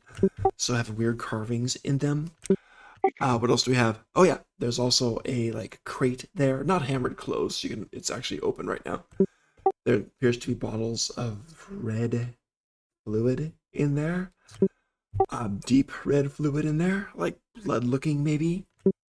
There are skins of different animals and maybe some humanoids that have also been wrapped around some of these roots. Some of them withdrawn or carved some of the same different kinds of symbols. Very disturbing. So we've entered Jeepers Creepers, is what I'm hearing. Halloween meets Christmas, yeah. And Ramaris, I feel like I need to roll a does Ramaris puke? But no, Ramaris has been in the horrifying layers of the manticores of the mountains. Ramaris has seen grosser caves than this for sure. What he does instead is turn around and walk out with a lot of authority, and then just be like, "Inspector, sir, I am displeased to report that these folk have been defacing their tree and using arcane and evil magics within." As dramatically as possible. I look at the reaction on the faces. The reaction is crazy. They just pale. The possums pale. Well, they got fur, so I don't know. But their nose. They is play split, I'm dead. sure. They pass They out. play dead. That's great. That's actually coming later, I'm sure. That's coming later, I'm sure. One starts just and then fights it off. Double tap. So they are very, very distraught. Absolutely. And as you say this, and they're looking, and they all kind of focus on the Inspector General Benchois. One of them finally kind of knows the jig is up, and she kind of straightens, and she kind of just has this sudden air of authority about her, quite a bit more than last time. And she says, "You will move on. I am a high priestess of Krillaris, and what we do here is important. This is a sacred ritual. This is our tree. It is our right. Move on." I look over to Mr. Picklebottom and I say, "Sir, how does the law say to deal with people from, what was it you say? Krelaris or whatever?" Yeah, is this a Right. god any of us have heard of? If you guys want to do a knowledge check, go for it. All right. One thing I'm going to first. call this one for 14, because unless you're part of it, you wouldn't really know it. If anyone, these are Fae. I have terrible possums. knowledge, So but- if you've got some benefit or I got a background 19 with hope. Fae, let me know. Yeah, you've heard of this then. Krillaris is a kind of a gender-neutral god of the Fae realm. And so they serve that. These are the Fae possum folk, and those are kind of their roots. And so it's a god from there, from the Fae realm. With a 19, you would know that Krillaris is not a gentle god. Krillaris is very, very kind of anti-organization. Think of it like an anarchist that believes in magic and expansion of the Fae wild, the Fae realm, to wherever they can. So very not friendly to civilized cities and things like that. So, Mr. Picklebottom, staying in character, would, after hearing Benchois ask the question, Mr. Picklebottom would sort of point point dramatically to his mind and say, Section 4, subsection 21, clause C, line 2, explicitly states, those who deface the forest before the festival, 2 1/4 weeks before the festival, do subject themselves herewith to inspection from accredited festival officials. Therefore, he sort of takes his finger away from his head now. Therefore, we do apologize. However, we insist upon an inspection of your domicile or otherwise humble abode. He looks at you, and it's a contest of wills right now. So it's a stare down, basically. So I think it is, if you want to do a kind of an intimidation here, which seems like what you guys are going for. I also do get Yes. I get Absolutely. Group roll? advantage. Group roll, on- anyone? We could I do get a group advantage roll on because- negotiating with. Sorry. No, say it, say it. I was saying I get advantage on rolls to negotiate with criminals, but I don't think she's maybe not a criminal, so maybe that's a border. I'm going to call this applicable because these guys are more anarchists, so that would qualify, I think. So we'll do that. I like the group roll idea. So George, group roll idea is a good one. So if you want to, everybody, there's going to be a level to pass on this. I'm going to call that, it's tricky. I'm going to call that a 14, which is just a bit above average. So everyone gets to roll. Whoever the main bargainer is, who's that going to be? The main intimidator? Mr. Picklebottom, right? Picklebottom, Okay, yeah. the main intimidator. Don't roll yet. Everybody else roll. The supporting rolls are not with hope or fear. So just go ahead and roll that. And if you get a 13 or higher on your persuasion, beautiful. And Oh, persuasion. sorry, flat. did I say 14 or 13? I forget. I said 14. 14. Yeah, okay. If you get a 14 or higher, he's going to get a +1. If you get less, he's going to get a -1. This In would be chat, if you could just present. write a yes or no, or whatever you roll, that'd be great. And these are flat checks, or are No, they from are they Mars. plus our presence? You can plus your presence, absolutely.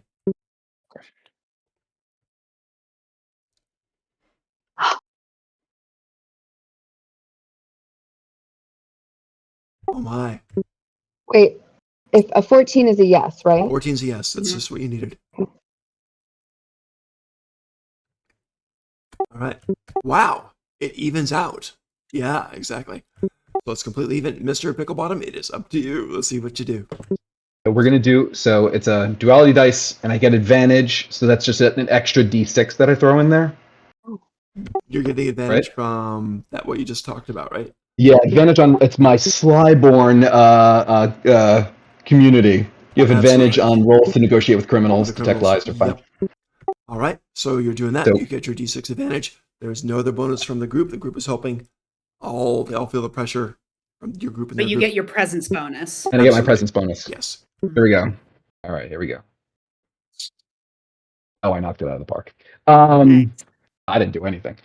So it is a when you add the advantage, it's a total of 23, but then I get to add presence, so 26.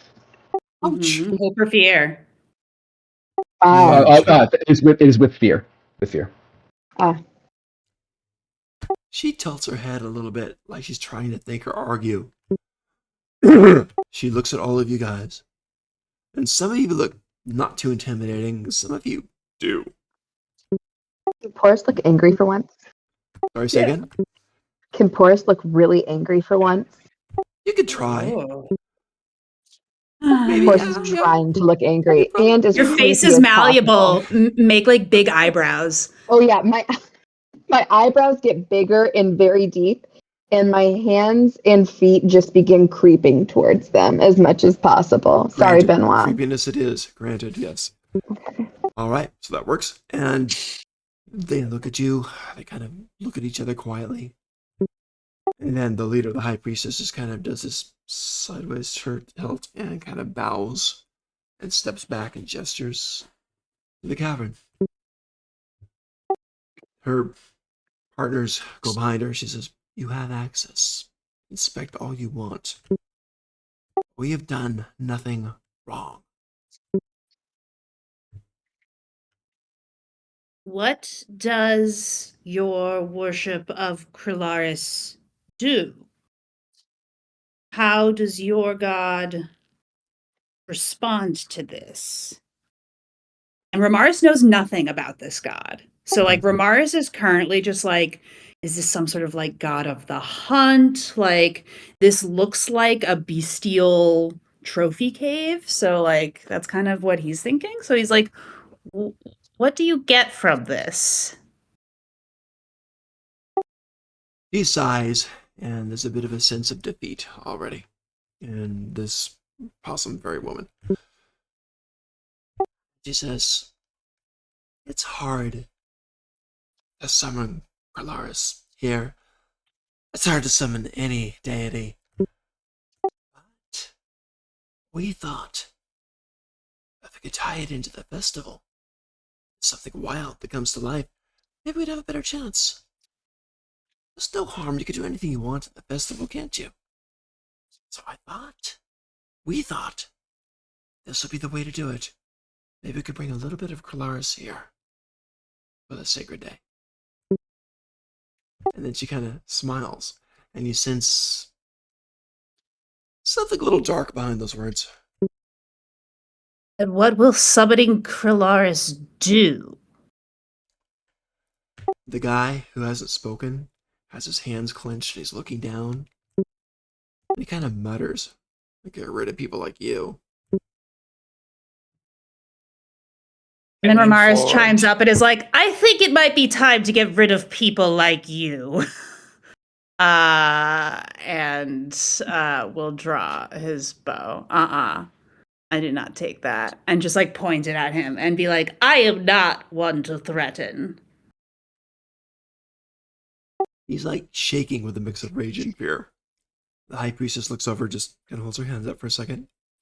And she holds it up in such a fashion that you get the idea if she drops it, it means go for it. So she holds her hand up like this, almost like she's drawn her bow in her way. And she looks at the rest of you, says, you've seen inside. What more do you want?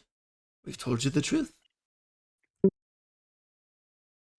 They just told me that the bringing of Krillaris will result in getting rid of, and what was it? People like me? The high priestess kind of actually smiles a bit, her hands still in the air. Well, bureaucrats at least. I'm not sure if you're one of them. Oh. Yeah, I'm not really, yeah. And then Ramaris kind of relaxes a little bit too. He's like, yeah, I'm not really sure why we have the bureaucrats either. Well, good. And we agree. And then I nudge Ramaris. I'm like, and then I lean forward and say, Tibopina's on the back same boat when as I Benoit. was- She's like, wait a minute, these are good guys. when I was in the academy, we killed Fey bastards quicker than we have done anything like this. And he just like nods and says, any threat towards anyone, but especially, and he points his hand down to Porus. He's like, you may leave, and if you leave quickly and do not come back to the tree, no one will ask any questions. Maybe next year is a better year. There will be no summoning of Krillaris today. It is forbidden in Section 2, subsection 27, clause C, line 47. The summoning of deities and other spiritual entities at the festival is strictly forbidden. Ramaris looks down at them and he's like, sorry. I don't like the it rules. either. Yeah, we don't like it either. High priestess just kind of glares. Says, another day. We've waited this long. Another day. And she turns and walks away, and her followers, the other two, start following her. They're going back into town. Ben pulls out his cloth and cleans his rings. Everyone sees him like clean his rings.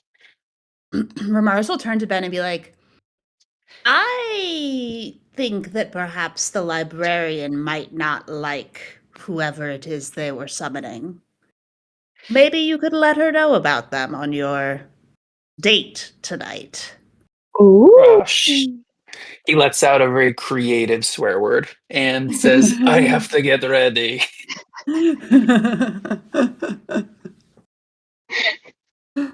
Can we heal this though? Well, I would actually, like to maybe help you clean. I would like to help you clean this out. This is. I don't like this. That this is here. if I have to come back to do this for a project or something during rest time, I could do that too. So that's cool. I don't, either way.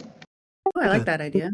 You do realize that if you left it like it would probably turn into a really nasty kind of tree. So Oh yeah. yeah. So you guys do some cleanup on that. At least Porus does, and I think Ramaris is helping, and Minerva is going to definitely help out too.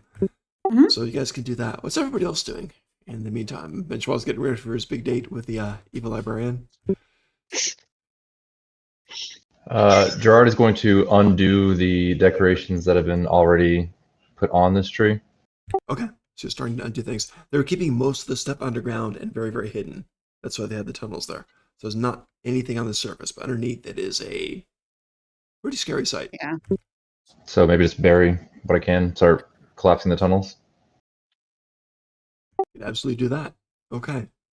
So I guess you clean up some things, take some things off the roots, and then start to put the dirt back in and all that stuff. And okay, it takes a couple hours, right? It absolutely takes a couple hours, but you guys could do that over time. So it's a big job, but you could do that over time. Good. Mr. Picklebottom will help, but not. He'll make more of a show of helping and batting his sweating brow and moving just only a couple of handfuls of dirt, and actually doesn't contribute that much, but tries his best. It's the thought that counts, so that's good. All right. While so eventually, we're cleaning up, am I able to at all kind of check in on the tree itself, just kind of like muttering to it words of like nice words, encouragement? Is there any way that I can check in on it as well, just to be like, are you okay? you can do You another are one a of good those. tree. A nice tree. Do you want to do another one of those mycelial? I keep saying that one of the fungal. Yes, in a more types of- casual way, though. It's more of just like, yes. Okay, absolutely. So give me a roll. See what you get. Oh, okay. That was a 19 with fear. Perfect. Okay, don't worry about the fear. I'm already full. But with the 19, you get that. The festival hasn't started. You still got 2 days to that. So the tree's not super receptive to outside influence yet. So the tree's actually doing okay. No damage has been done at this point. Everything was just set up for it to hit very hard, very fast when it started. So it's just fine so far. Looks like we have avoided disaster. Well done, everyone. A fantastic teamwork exercise, and one tree is saved. Fantastic. Yay. Single-handedly stop deforestation. Good job. Okay. Multi-handedly. Teamwork. Multi-handed. There you go. Teamwork. Tries to grab people's hands, but they're so short that they really don't lift them. It's more of just like a slight raise of the arm. That's great. Horse is lifting hands above their head. Yes. That's neat. All right, so you guys clean the thing up, which is wonderful. Meanwhile, Ben Schwab's getting ready for his big date. So you go back to the room, all that stuff. Good. Time flies. A couple of hours go by then, so it's getting late afternoon, and it is winter, so it'll be dark in a couple hours. What do you guys want to do now? You've successfully fixed up the tree. Most of you are sweaty, except for Mr. Picklebottom. And yeah. I love that Benoit's going shopping.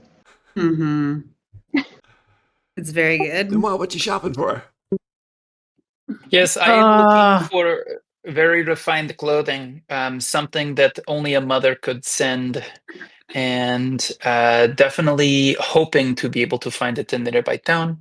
This is something that is long and drapey, that accentuates my top and makes only the feet appear at the bottom. Something that I could cozy up in a nook with a book in. God. Absolutely. You do find a little shop called Scarves and More, and it's basically a clothing shop. and they work with you. There's a couple of young, very hip fairy fairies, possum fairies, and they work with you, and they pretty much adorn you however you'd like. They appreciate the opportunity to work with someone different than they are, and they just enjoy it thoroughly. So yeah. Perfect. I give them a one bag of gold for very, very fancy Wow. clothes. I hope to be able to also have this be very flexible and have a like maybe a place for my papers in the sleeves, and of course my napkin that I pull in and out. Perfect. Many pockets. That sounds great. Many pockets. Did you want like the whole like very loose flowing baggy pants and baggy shirt type of thing like that? In very fancy silk colors? How gaudy do you want? Like flowing like a robe. Not super. Yeah, like not form fitting, because my top is like this and my bottom is like this. Right. But Okay, you got it. Nice robe, nice decent clothes on there, lots of pockets. You are set up. Bag of gold absolutely covers it. And they're very happy, like, oh, you look magnificent. And they give you the mirror set up for their giant customers also, so it's very big. And you are too, so it works beautifully. perfect. I think I am ready. All And I right, talk to myself in here gotcha. a little. Your mirror self agrees. All right, And then I go back to look for the group. gotcha. You guys all meet up, I assume, in your room? Or like in the because the tavern has that like river that runs through, right? It I don't think that does. I don't think that Matt has seen what the tavern looks like on the The inside. River It's Rock very and cool. Gar, yes. Yeah. See if I can find Let's see if we that. can find. I got it. I got I'm it, gonna cool. paste it in. Yeah. It's very cool. There you go. So you got the possum fairies and the giants in there and stuff. And so I kind of like the idea of like chilling in there with an ale, and like Ramaris is doing some like spear fishing. Oh, that's great. Like I feel like he's done some like mountain stream fishing before, so You can this do feels that. like a It's not nice way to incredibly deep. relax after an afternoon of gross work. Perfect. As you're fishing, and you fish for about an hour or so, for every hour you fish, go ahead and roll the duality dice. See what happens. Okay. Cool. I will fish for an hour. You Mr. do notice- Picklebottom, who's hanging out with me as I fish out of curiosity? Hi. Okay, got Gerard hanging out too. Cool. Yeah, absolutely. You do notice that as Uh, people are fishing, sometimes they'll pull up, but the fish never come out of the water. The minute the fish break the surface, they turn into something else. Sometimes it's like an old twig, just brambles. Sometimes it's a small pouch of some coins. Different things, just depending on your luck. So it's not a normal fishing spot. This is a very fey area here. Mm-hmm. Well, I got a 14 with fear. Like I said, It's I gotta about get rid of average. this fear die. Nothing too fancy. You got someone's old shoe. So you got an old shoe there. Okay. Congratulations. Cool. It's Thank wet. you. It's not even too beat up, so you got an old shoe. It's a left foot, if that matters, but not really useful for you because you've got hooves. Mm-hmm. And I think that while he's like fishing, and he's delighted by this like situation because he's like, "Oh, this is great. You don't have to clean them. That's the worst part." And he's saying this to Winerba mostly, actually. Winter was just sitting there kind of watching and talking to you as you're doing this. And you did stab the poor shoe through the sole. So you got it. You pulled it up. Yeah. And kind of pull it off and like shake it off. And then Mr. Picklebottom, are you there with us too? I am conspicuously absent. I am not here. And so I think, yeah, like Ramars was gonna be like, oh, because Ramars was gonna ask Winerba, like, oh, so could you tell us a little bit more about your family that we're going to? Oh, Mr. Picklebottom, if you're coming with us, you should know Mr. Picklebottom? I don't think he's here. I think he's. I'm not sure where he went. He's a strange fellow, isn't he? But useful. Did you Yes. see how he manipulated those weirdos earlier? I had no idea there were so many laws. There aren't. There aren't. That's Oh. the part. He told lies, and he did it. Okay. And he did it yeah. well. Yeah, he did. I wasn't sure Yeah. what was going on. That was crazy. It opens so many tactical doors. I bet it does. That's pretty cool. So we gotta gotta find him. We gotta find him. And yeah, You want me to go look for him while you fish? No. We could find him together. Gerard Porus, did you see where he went?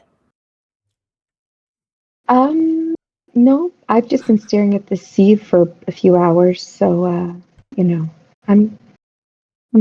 sorry. I've just been nursing this ale. I'm tired and sore from all that digging. It's good ale though. Well, I suppose then that we should go try and find singing to people somewhere. Maybe busking. Is that what the folks call it? I don't know. Is there anywhere else in this town where one might busk? For drinking and stuff like that, there are some other spots. If you're looking around or asking people, there are some other spots. Matter of fact, yeah, we got two other things. One is the very cheap place. All the locals say don't really go there. It's called the Rot Cot, and it's not, and the other one.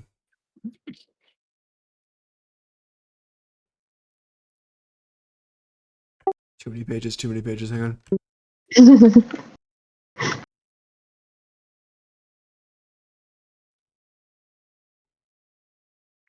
While you are looking. Go ahead. Oh, I would just say, as they're finishing up to say we're going to go busking, I walk in. Beautiful. And this is after your date? No, before. Oh, no, this is before. It's coming up on Twilight beautiful. about now, so yeah. But candle slabs. Candle slabs is much better than the rock cot, but there is the rock cot if you want super cheap. I've got no alternatives in the world, so yeah. Or there's candle slabs or the rot cot. Benoit, did you see Mr. Picklebottom on your trip? And are you wearing your clothes? So Ramar says, Benoit, did you see Mr. Pick? Oh, you look very nice. Well, thank you. He looks at himself and says, "It's been a while since I wore formal." You look like you've been working really hard. Good job. We have been working very hard. He looks down at Porus and sees maybe that her like angry eyes are still on. Oh no. and says, yes, working very hard. Very, very hard. Do you adjust them at all, or like bring attention to them, or we just let them massage them down? I just take my hands and say, "May I?" And I take out my little napkin and kind of like push them down, try and push them into place. They shrink back a little bit. They're still rather bushy, as they always are, but they're a bit more relaxed over the eyes. Again. Oh, that's great. Yes. Well, very good. So, I am so confused. Mr. Picklebottom, where are you?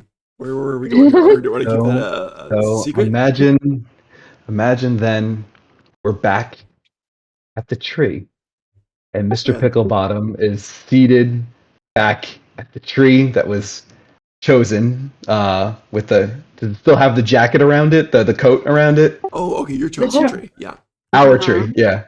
Is the coat still there? The coat would still be there, yeah. Okay. Yeah, I would not pick it up. Excellent. I will never touch it again.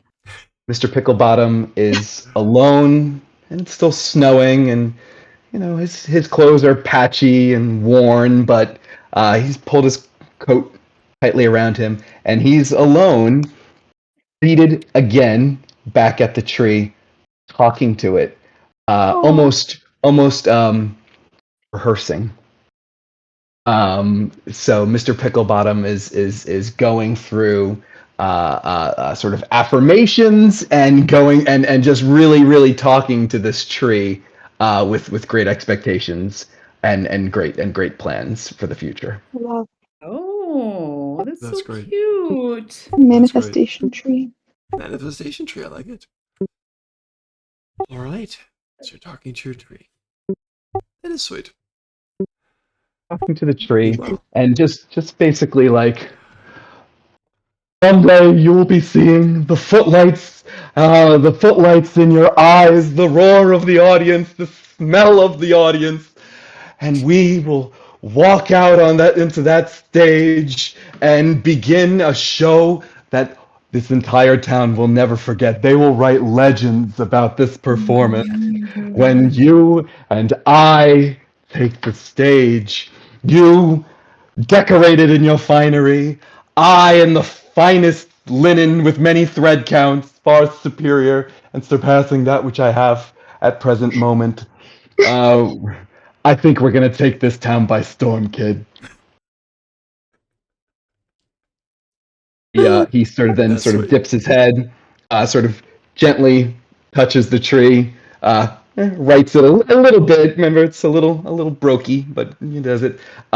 Picks up, takes off his hat, and grandly bows to the tree, replaces his hat, turns about, and heads back towards the tavern. Oh, that's poignant. I like that. That's great. That's great. I kind of wanted to have a scroll stop and say, shut up, and run away, but I'm not going to do that. That's epic. I like it. Nice. Ishwa, I think you're on. It's daytime, yeah? It is, as they say, showtime. Yes. Showtime. That's what Mr. Picklebottom would say. All right, here we go. It's approaching twilight. You're heading toward the tower, librarian's tower. Before I go in, the major item that I had to talk about with the team was like our best alternative to a negotiated agreement. What is our BATNA? Like, are we looking for? Yeah, shout out to the entrepreneurs out there. What are our like major takeaways for this? Are we saying we're not willing to give it back in a week? Are we saying that we're okay for like tomorrow? So honestly, the way that I am feeling at this point, Horace, we now have a choice between two nature entities to help. We can decorate our teamwork tree and spend our time here, or we can go help the Dryad. But we are on an actual mission to get Woodurba to her family. And we do I see. have a potentially dragon-filled desert ahead of us. So I really think that we need to make a choice here. And if we're going to go help the Dryad, we should leave now with the book. And if we are going to stay here with the tree, we should send it back with Benoit so he could have a good date. This is a good point. I keep having us do tree-related things over and And I over support again. this, but we are on a schedule. I apologize for letting my interest. I get hyper-focused sometimes on, well, I suppose we did promise the Dryad, and I do feel like we did all that work to get the book. And we got two really good, valuable books out of it. Both of them extremely valuable. And the tree does have a very nice coat now. And we can always leave another decoration or two and some intentions. And definitely tell someone about the weird meat cult in their midst. Yes, absolutely. These are such tough decisions. Counterpoint, if I may. We don't owe this dryad anything, and if we help her, it's basically just to assuage her vanity, and also we could summon like an apocalypse god, not to mention the force of nature that will want to kill us to bring her book back. All of which is very bad and very. I think I missed that part. I don't think I support the Dryad quest any longer. Yeah, it just seems like a very heavy investment for what was very clearly just like a passing fancy. Whereas decorating trees seems very nice. I like the idea And of our together tree. Yeah, I don't know if we can die decorating a tree, whereas we can die helping the dryad, But there and are potentially death will die. walking around, hanging people's skin from their roots. Yeah, so we should protect these trees and not the dryad's flowers, which will come back every day as she grows them. But she's so sad. That's not our job to fix, Porus. I think that we should focus on how to make our team happy. Teamwork. Well, Teamwork. this is a good point you're making. I feel if it's teamwork we're working towards, then it's a team decision. So if you all would like to decorate the team tree, should we name the tree? If we're going to be invested in it, maybe not yet. I shouldn't get too emotionally invested in if we're not certain yet. But I feel we like can I need to help you get with to that. know it better before we know it's I can help you with that, absolutely. But yes, team decisions. So should we all point at something again when we count to 5? Is that how this works, or? I think we're all in agreement that we'd like to decorate this tree. Excellent.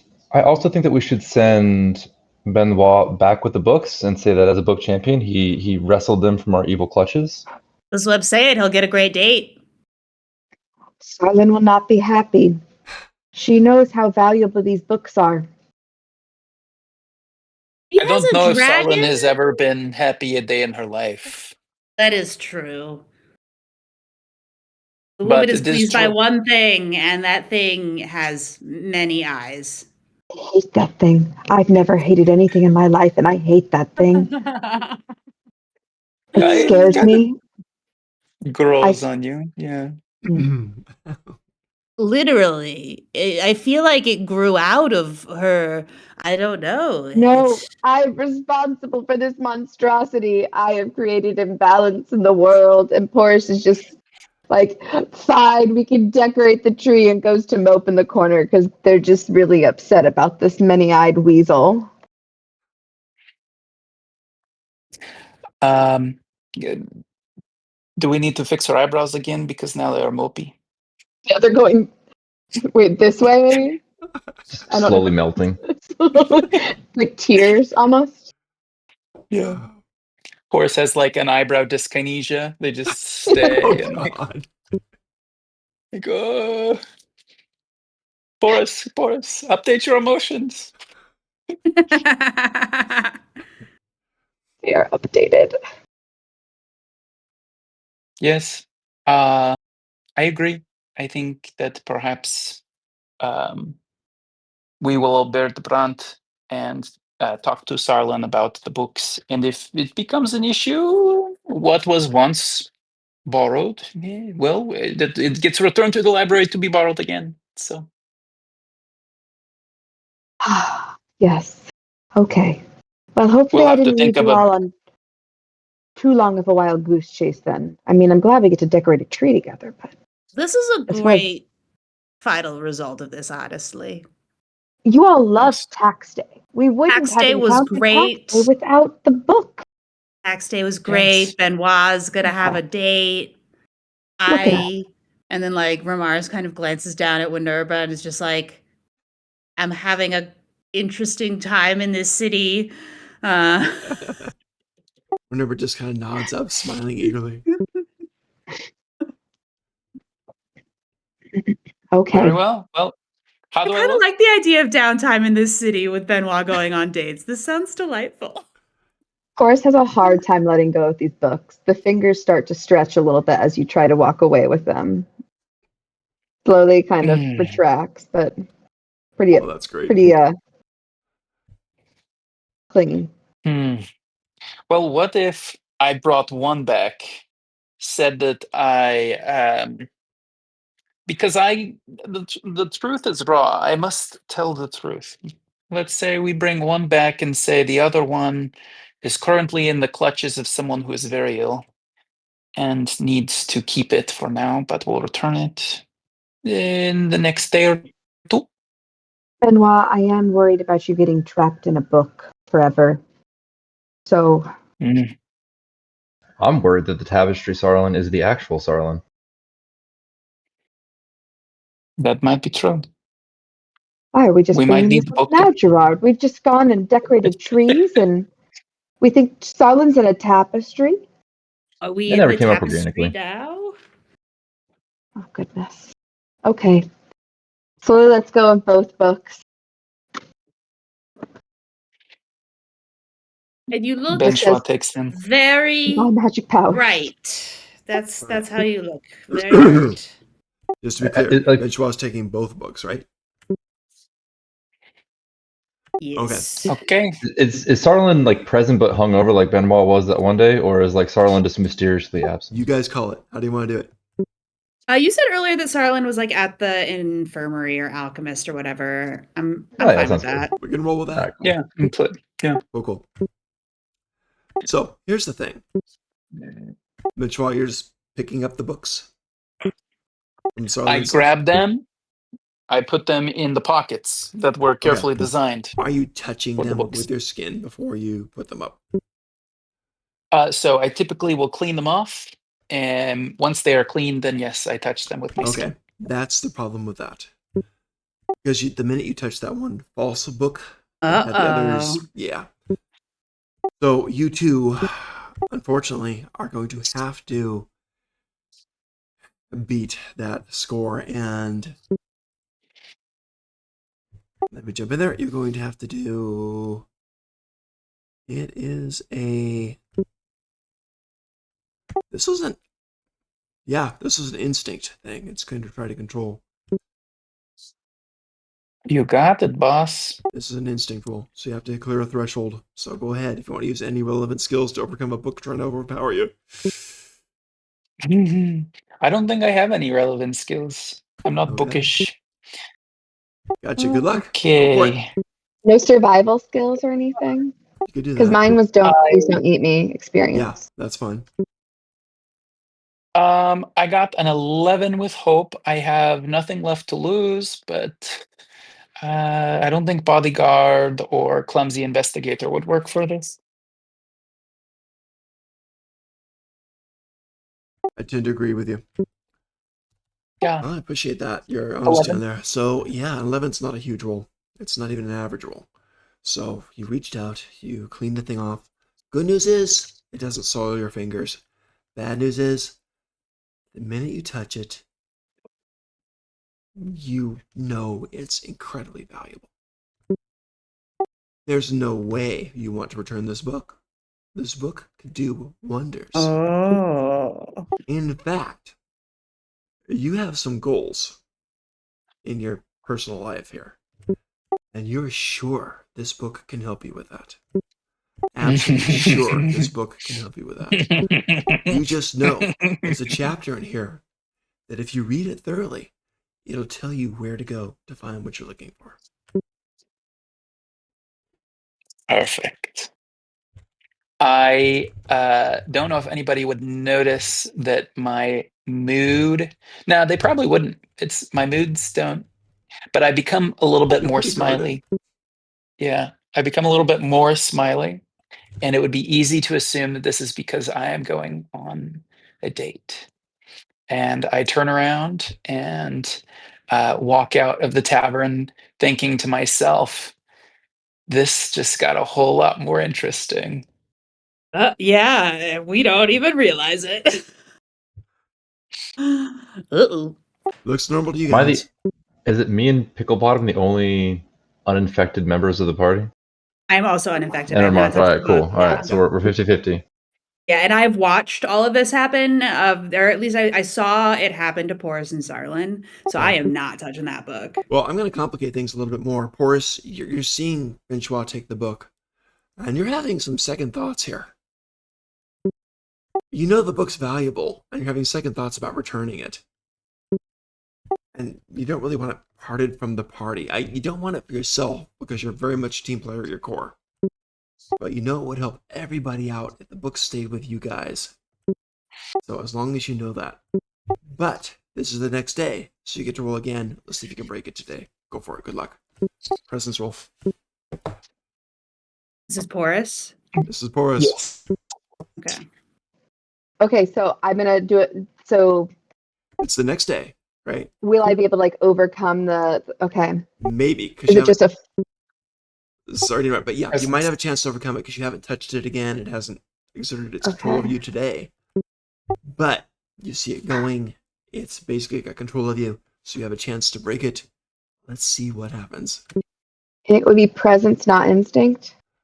I'm not even sure. Let's Okay. no, for you, I think instinct is a really good thing. Yeah, let's do instinct for you. Okay. Because I just wasn't sure what the like, if it's more of a presence thing, like I'm trying to deceive it, but I don't know if I'm.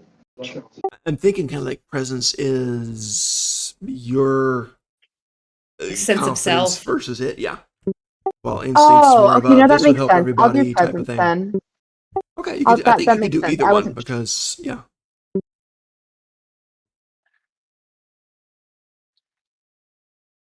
That I could use what?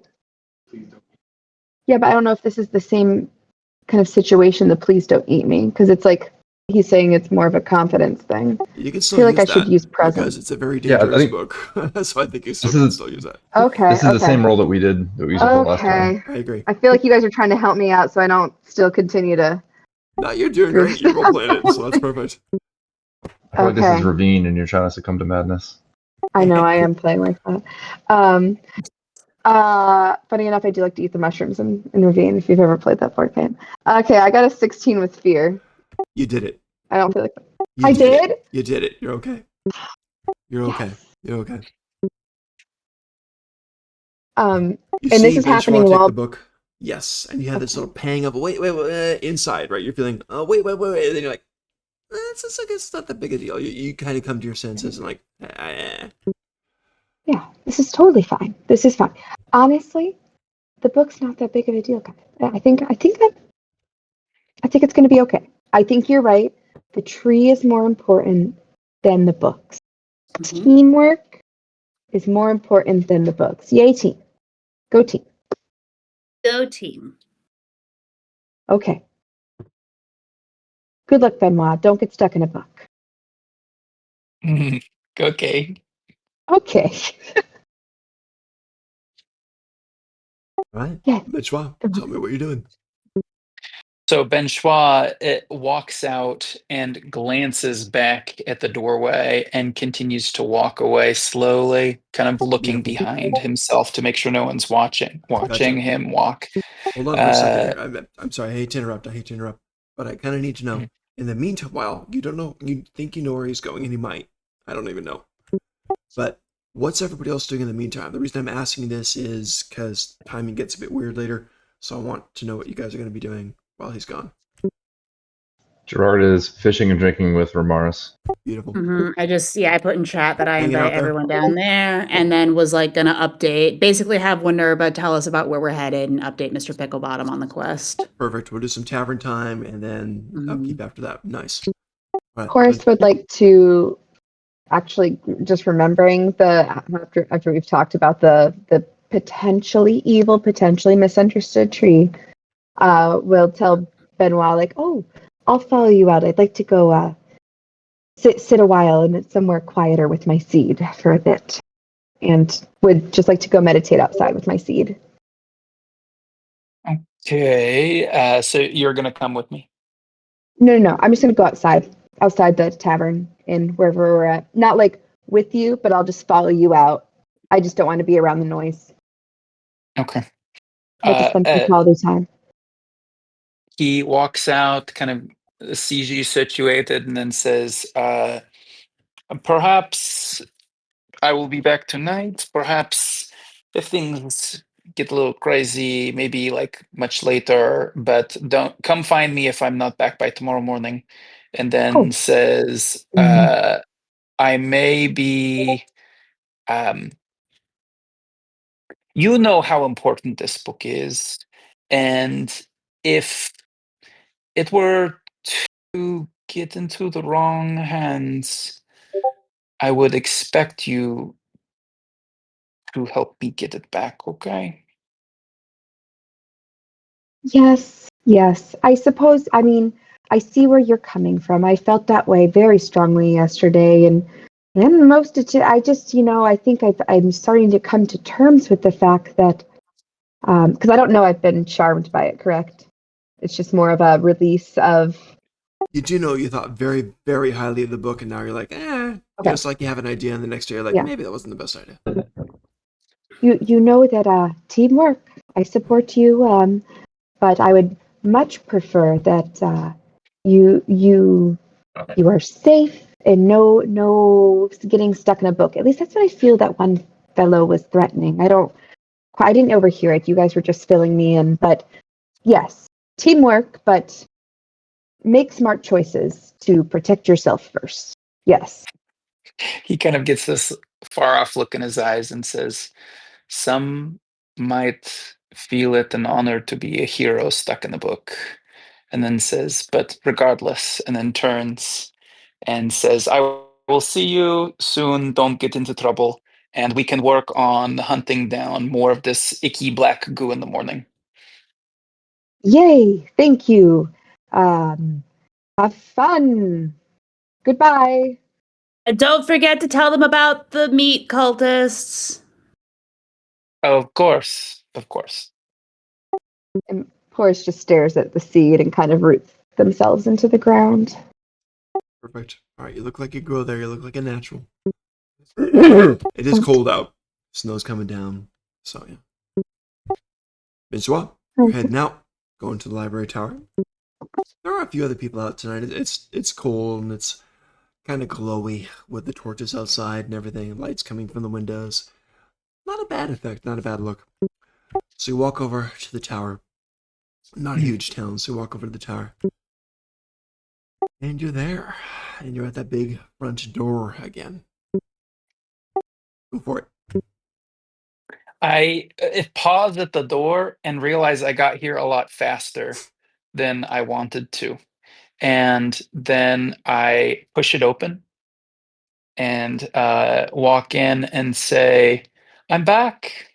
All right, right away on this bottom floor, the library stuff all around, and you see Mr. Topaz there.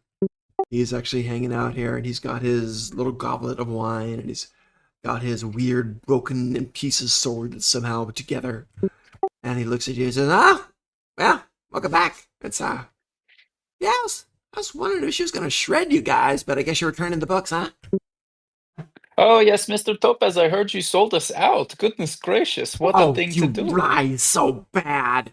You guys are terrible. But at least you're returning the books. I mean, if you didn't, I'll tell you right now, you wouldn't have survived. Just letting you know, you wouldn't have survived.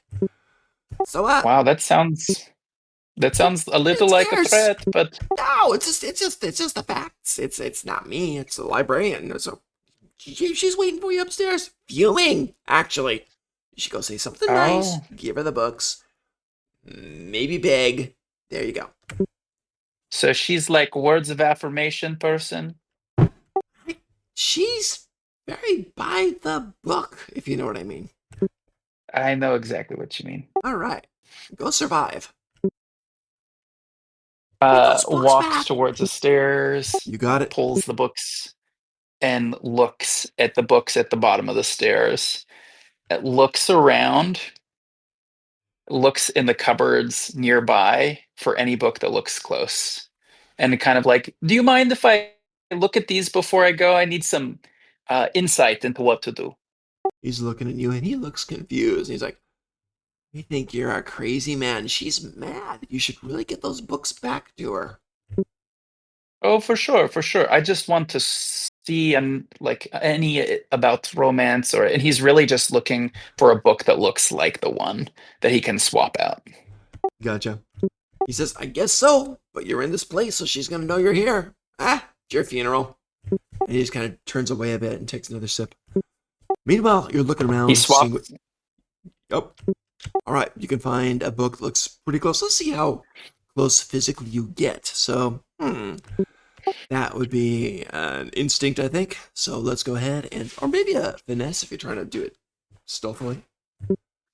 It's zeros for me, Okay. but I do have nothing left to lose, Gotcha. and so I will roll. That is a 10 with hope. Not so huge, but he didn't notice because he wasn't Not paying so attention. He was huge. set for an 8, so that's not big. You get another book, and are you replacing? Which book are you replacing? I'm replacing the book that I want to keep. Okay. Okay. So this new one that I'm going to give back to her is the two that I want, one of which is Gotcha. not the one that I want to keep. Gotcha. I have the one that I am not enamored with, and the other one. Okay.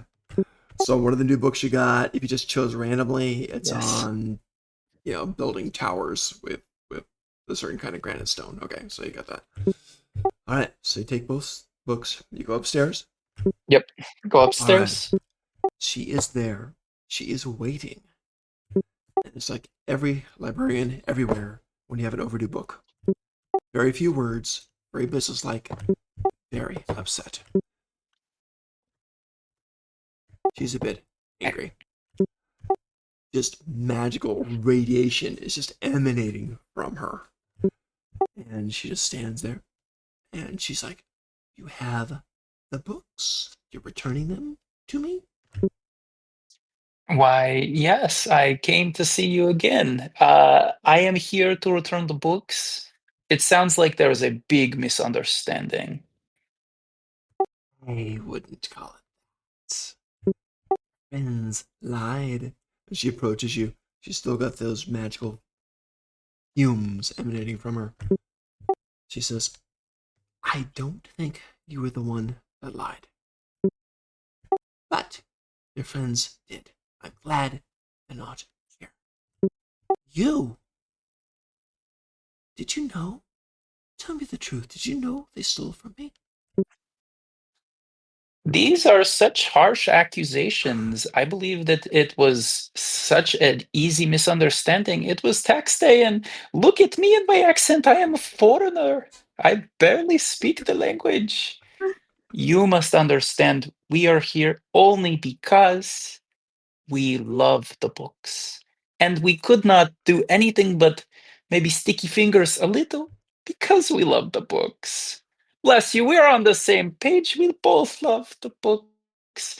Let us simply celebrate. And in one of his pockets, he pulls out a very bookish colored wine bottle, which also came with uh, um, the very expensive suit that he bought, hopefully. Yeah. And he pulls out a candle, and it's a magic candle, so hopefully it won't burn any books. And he lights it and says, "And let us speak of this proposition to be a book." What did you call it? Night? That was a beautiful speech. Go ahead and roll a presence check. Good luck. That was wonderful. Let's see if it worked. All right. So because I have the bold presence, I'm going to use one hope. When you make a presence roll, you can spend a hope to add your strength to the roll. I shall spend one hope. Fair. And the whole time I am, doing the things that I think would work to make her maybe distracted. Right. And add 2. And then rolling. +3, +5. Here we go. And you said presence? Presence. Okay. Someone blow the dice. 21 with hope. Huge. Huge. She reverts to her normal self. The magical emanations fade. The temperature you didn't realize was a lot warmer than normal starts to go back down a little bit. She sighs. No, I suppose you don't have an evil heart, and you mean no harm to the books. Never. Thank you for the wine. We should save that for later. Yes. There. Oh, Take this okay. for now. And she grabs a book. And she hands it to him. And this book on its spine says, "Fine dining even in small towns." Okay. And she says, "With an escort who carries a book, I can leave the library. Lead on." She gestures to the stairs. Ooh, are we going on a picnic? We are doing better than that. And she links arms with you, still a bit warm from the magical emanations earlier, and walks down the stairs with you. We are You are going. hot, my dear. Oh, God. Goodness. She does smile. And she says, "You haven't been to Candle Slabs yet, have you?" No, but does it involve candles or slabs? A bit of both. And she leads you out Oh, into the night to the fantastic. snow. So you guys travel pretty much halfway across town. She doesn't get gold. She doesn't get cold. She's got that little gold robe on. She doesn't get cold at all, so she's totally fine. It might be a bit chilly, I don't know. But she looks at you, comments on your new outfit and stuff.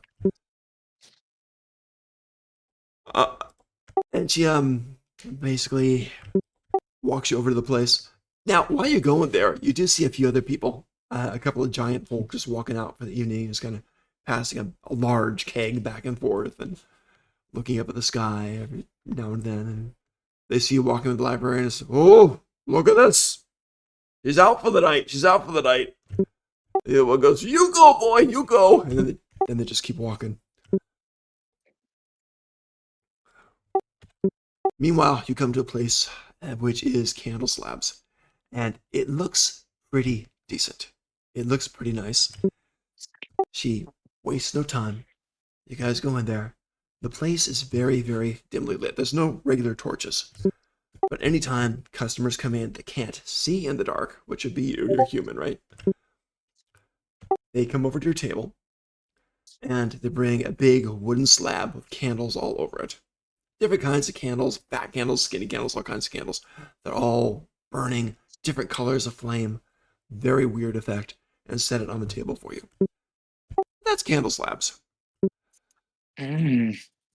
So, yeah, you guys are sitting there, and she says, "The wine's on me this time. Don't worry, they won't charge me. And whatever you like to eat is wonderful. I don't really eat, but anything you want is fine." We might simply enjoy the essence of the night together. "We will do that." And she pulls out a book of poetry and starts to read. It's a weird mix of poetry of this town. So you've got possum poetry mixed with giant poetry. And it's a really strange mix. The giant poetry, her voice drops 3 octaves and she starts reading about the beauty of the veins of the granite rocks in this area. And then it goes up about 5 octaves, if that's possible, I don't know. And she starts talking about the beauty of the rushing river around here. And it's just, she's trying to really touch your heart that way. Sets it down, the wine is served, she keeps it coming, and the conversation starts to go quite well. I, in between these, will slowly escalate my kind of applause until the very last one when I'm just awestruck and I look at her and shed a single tear as it kind of rolls down my face. I say that I knew there was a reason. Thank you. He leans forward, elbows on the table, quite touched. "I think you're very special. Thank you for returning the books. I feel whole again. It's very important to me. Would you like to see what I see? If only for a moment." He puts both his hands forward and says, "Only if you'll show me with you there." "Here." She reaches up, she takes off her little wire rimmed glasses, and she says, "May I?" And she puts them on your face. Okay, I'm going to use an above board example here. If you've seen the movie The Matrix, spoiler alert, but at the end of it, all the code is coming down and something kind of makes sense and kind of forms into the world. Well, it's the same kind of thing here. Every person, every building, everything is line after line of description, where it is, the texture of it, the color of it, the look of it, with people, the demeanor of it, what they're going to be like tomorrow, what they like today, what they're like now. Everything is words wrapped around them to take their form.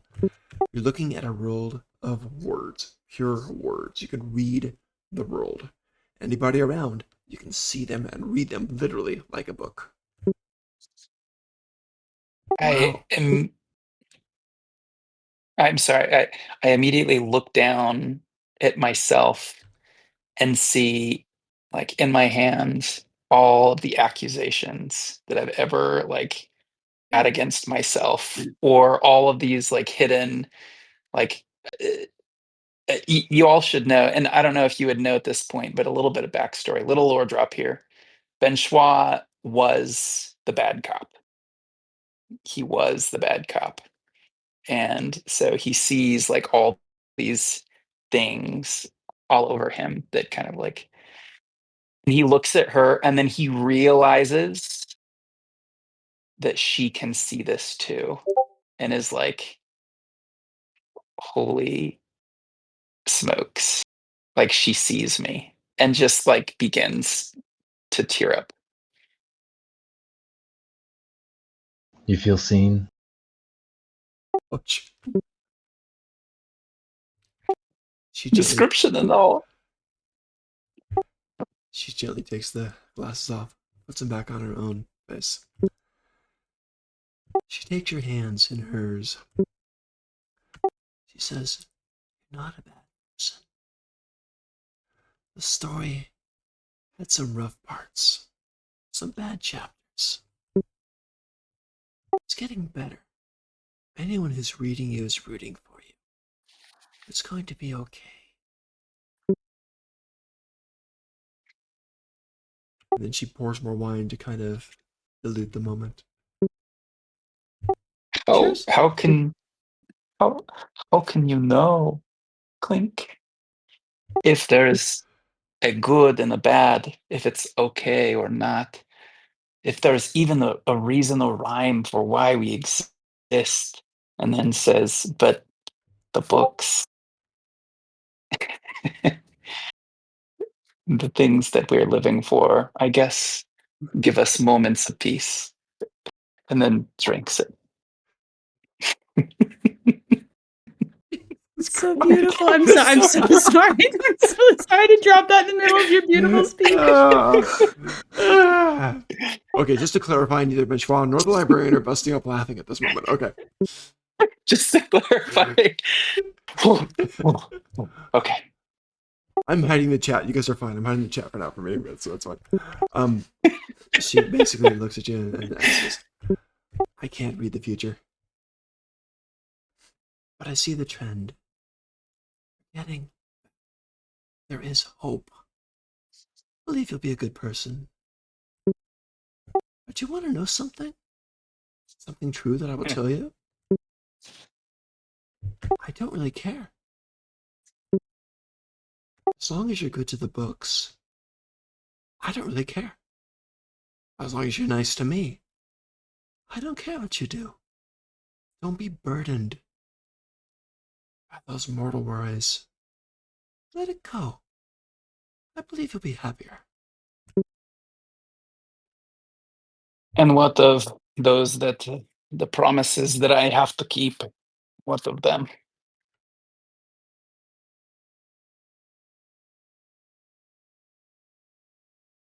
That's a good question. I don't know if you can write yourself out of this one. I don't know. That remains to be written.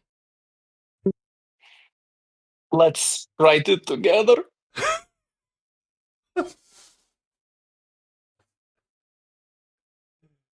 She kind of smiles and kind of clucks softly. Our roads can't really cross. We have a little bit of time. If you'd like to I see some know. more things, we could go back to the library. He says, this might be a little little quick for me. There are still things that I think that maybe you don't see. But I would like to continue to get to know you better and to see how perhaps someone who is not mortal and plagued by mortal things might be a better fit for me. I will be here.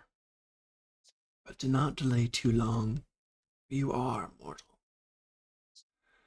Oh, time is so short. Thank you. Huh? And what he does is he gets out a little tiny book that he got shopping and slides it across and it says on the top, it says, "Our story."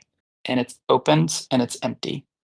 And he says, "I would like to be able to talk with you through this if you'd be willing to travel with me for a while."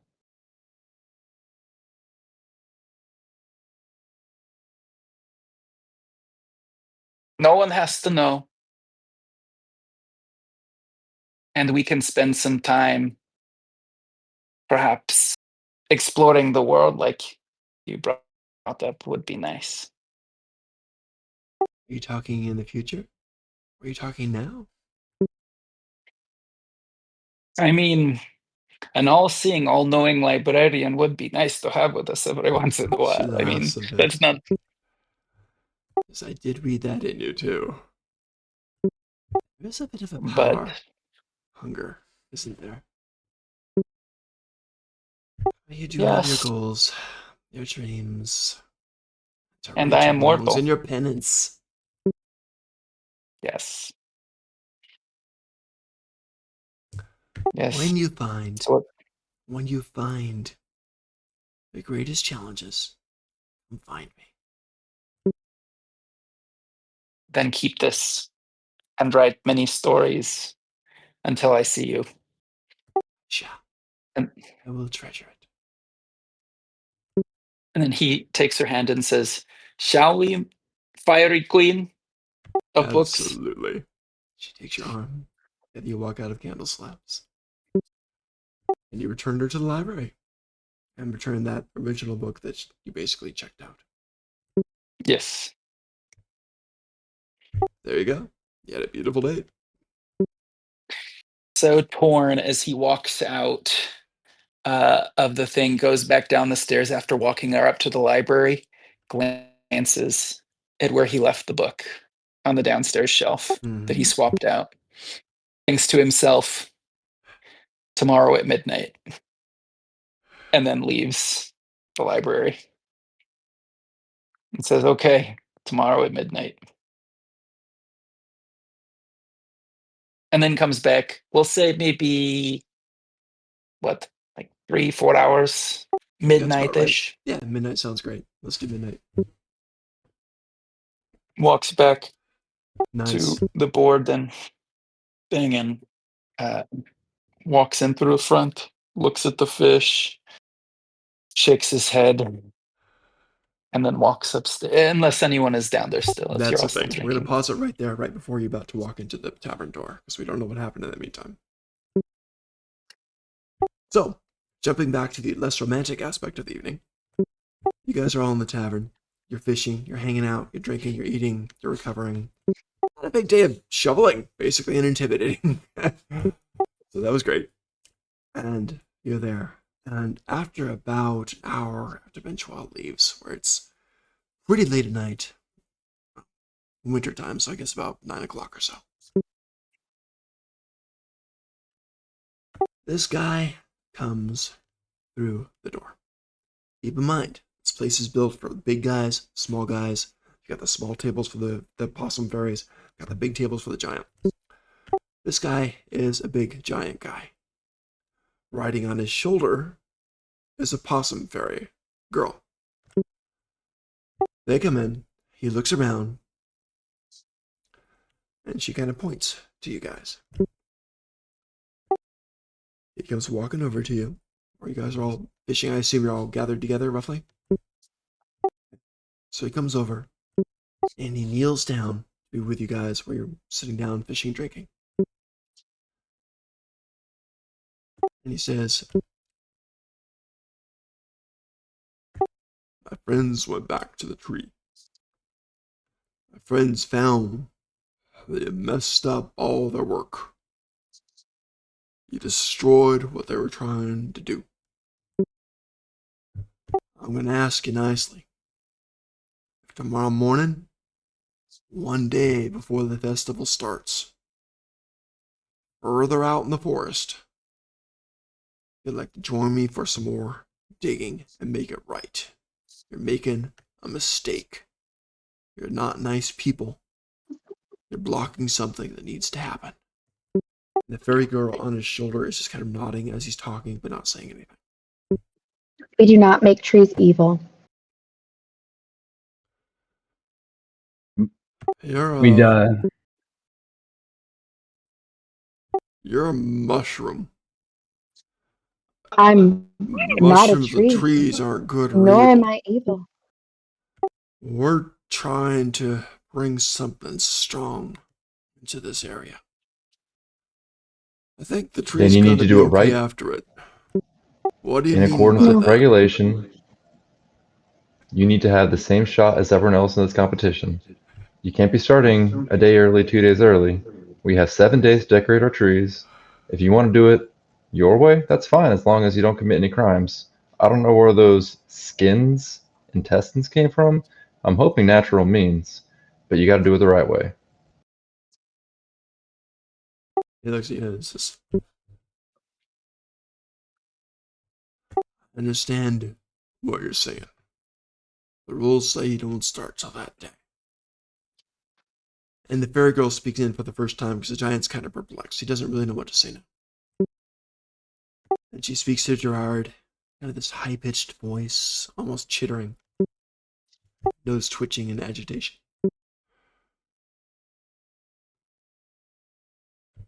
This is important. This is very, very important. Sure, you can see that. We thought that if we talked to you, maybe you'd understand. You don't know what you were destroying. We're bringing Oh, a deity. then tell us. What is it you're bringing? Yes, we're bringing a deity, a god from the Feywild. They're not exactly gods like you would think, but they're powerful like gods. They're Fey entities. Bringing one to this place. That's what we're doing. If that's worth anything. I would rather you be friends than enemies.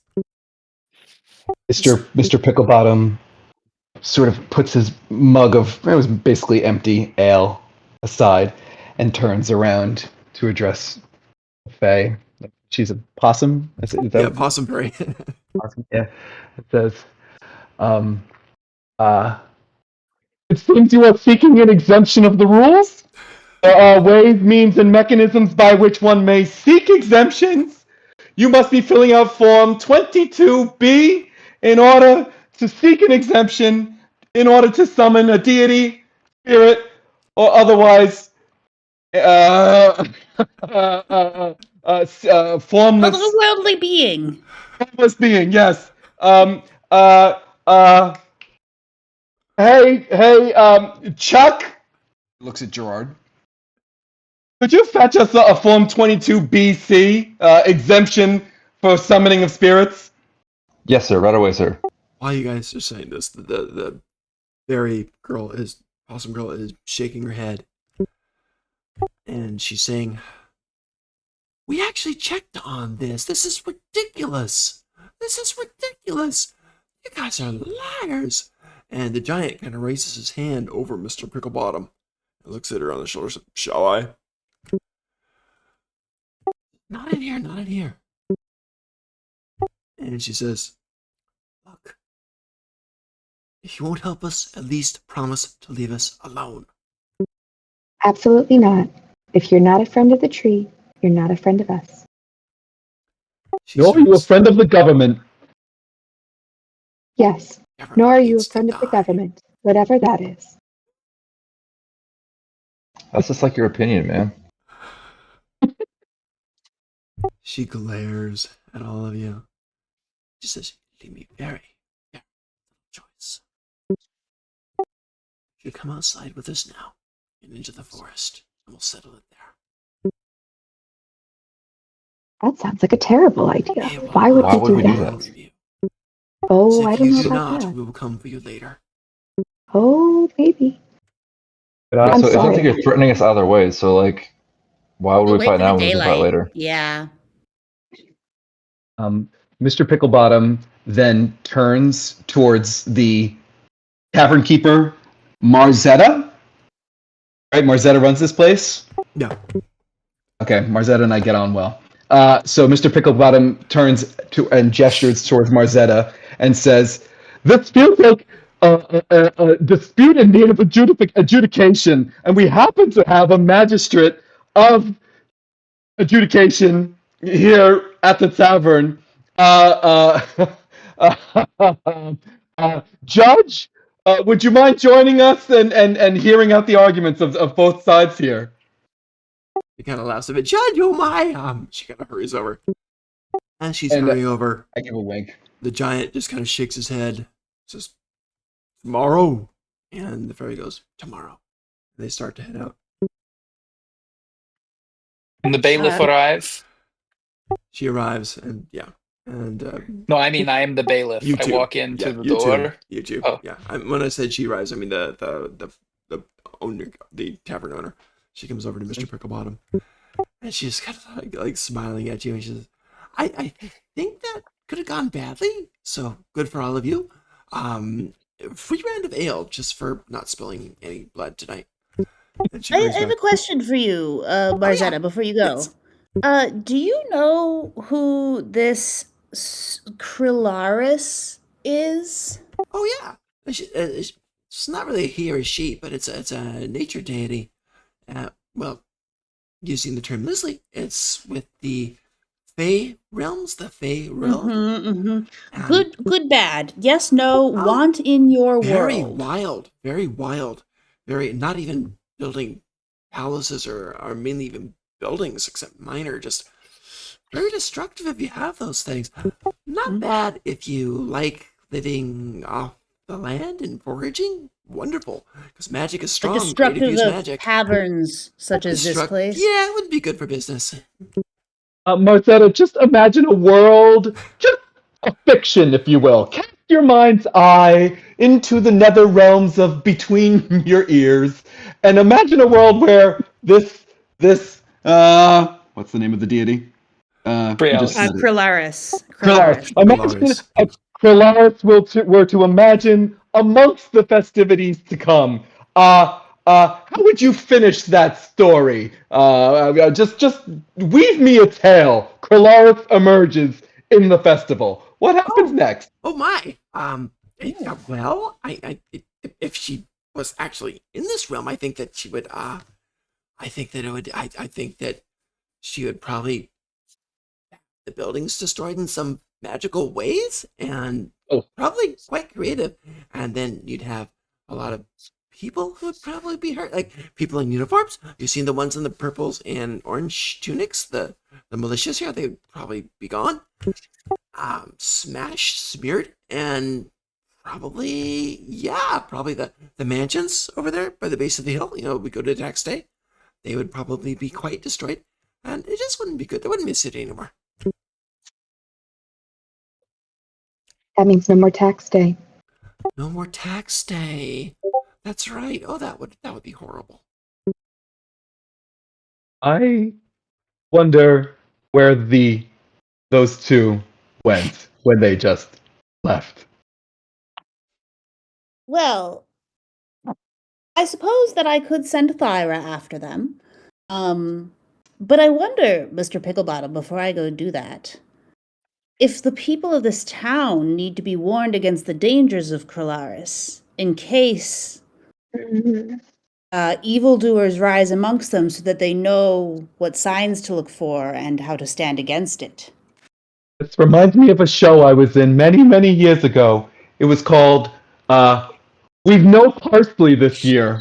And in the show We've No Parsley This Year, in which I appeared as Lord Bratton, the parsley harvest did fail, and we told, this as the story goes, we tell that the parsley crop has failed this year, and chaos erupts on the stage. Things are thrown, people are pushed, and fine china is chipped.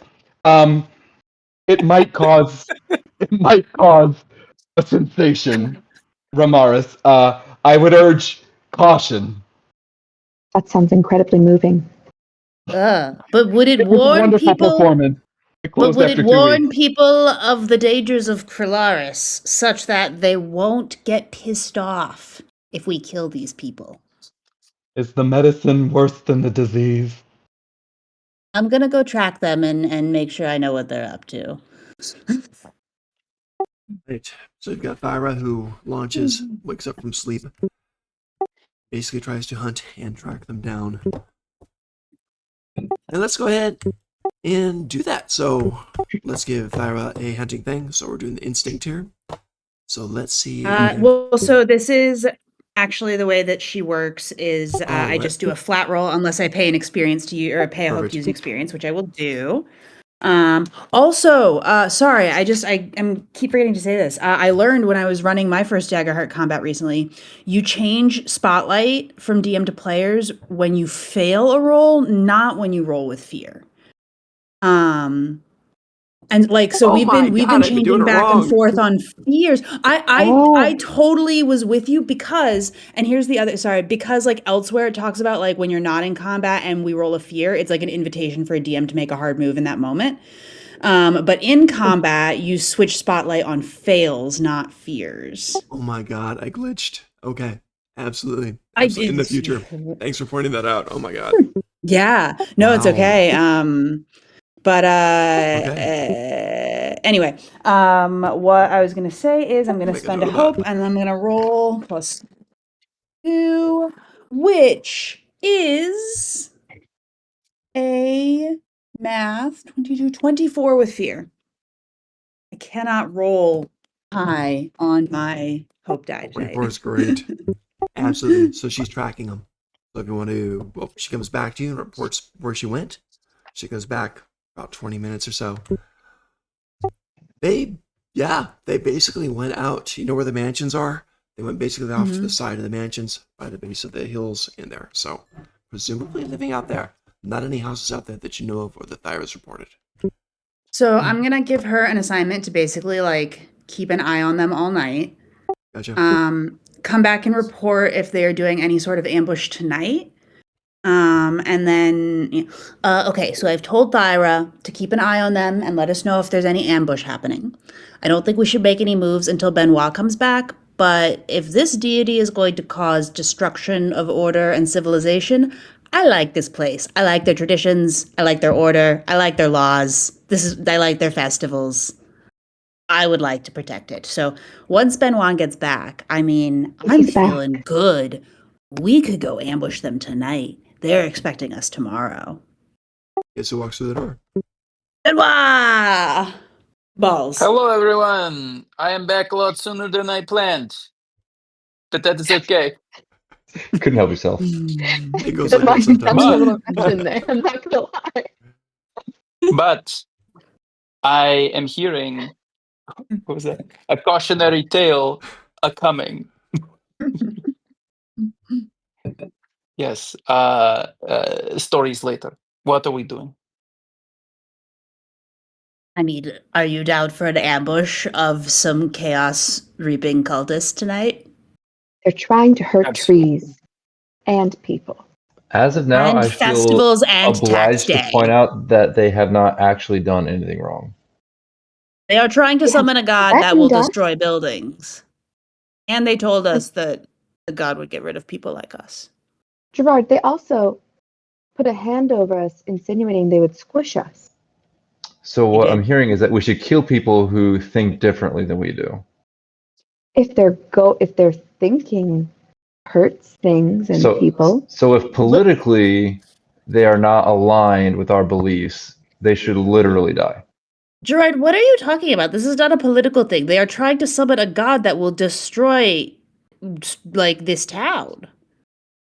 If one has evidence of a crime to come, would that evidence not be sufficient to indict? I mean, also, Right, we don't but have to also- necessarily kill them. We could just scare them away.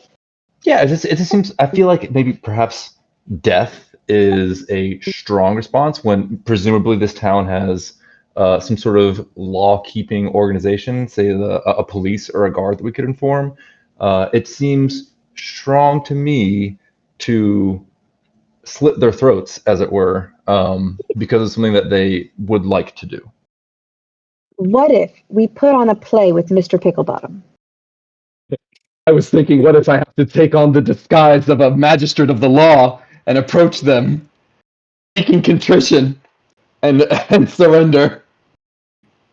But I do think Remar's be like, no, Gerard, you don't understand. You have to take care of threats before they kill the people and things that you love. If you don't do so, then you are inviting them to take out things when you're not paying attention.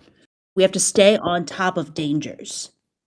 Yeah, but they're not wild animals. They're sapient beings. We can chase them out of town then. That I'm okay with. Perhaps we will find the dragon. Who knows? The No, dragon? we won't. But I appreciate the thought. Hmm. I'm comfortable with intimidating them. Yes. Okay. Through performance? And maybe some like If kneecapping here possible. and there. I would Yeah. love to be directed by the famous Mr. Picklebottom. That would be an amazing experience. It would be an honor. Oh, no, the honor would be all mine. After your tree prayer, I was so moved.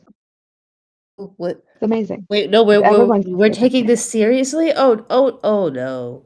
Yes. Prologue. All right, then Mr. Picklebottom's getting a little too into it now. Amazing. Our team of adventurers does decide to surround the enemy in their keep, in their motte and bailey, and call from without with bugle and with horn to parley with the enemy and to insist upon their retreat across to lands distant. Does that work? Oh, I was just thinking we would tell people there's evil people and evil people are bad and they should chase them out of town pretty consistently and Wait. make sure they don't turn their trees evil. I just Like had make a mob, a great an idea. angry mob. Guys, if they want to summon a deity that will cause nature, we should just send them to the Dryad's Grove. Like, Oh. they don't need to be here. They don't need to be in this town. They could go out there and chill with her. She's nature. She would like that. Would they kill her? I don't think so. Would they turn her into a sacrifice to bring a deity in? I don't think so. I mean, they'd probably do the same thing to a tree roots out there, but it doesn't seem like they were killing the tree. They're trying to bring a nature deity in, nature fae thing. I don't really get what the line is between the two, but that's okay. So just I think send it's them a deity her of chaos, address? or at least a deity of anti-order. Yes, anti-disestablishmentarianism. But they also said nature, though. They said nature fae. We could just, give them an instruction to show them on the map. Mhm. Just send them anywhere but here. We'll say that Glenn was very ordered, well ordered, orderly. There was a daytime, a nighttime, not much disorder, just confusion. Yeah, but she didn't want that order, right? Like she wanted to shake it up a bit. She didn't want that day-night cycle. Maybe this will work out for her. Okay.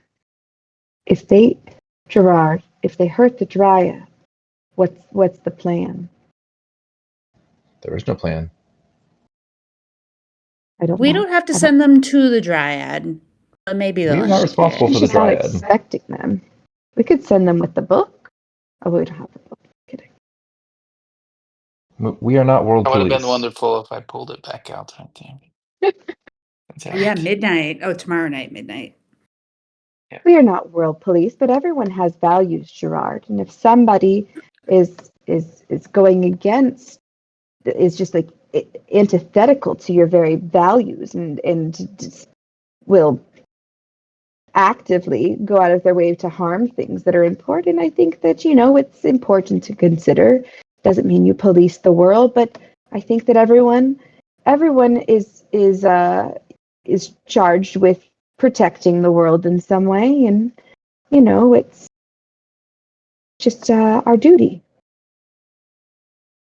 And thereby we pull down and subject ourselves to entropy, everyone eventually fading into nothingness. And then he gets this far off look in his eye and It's true, says, though.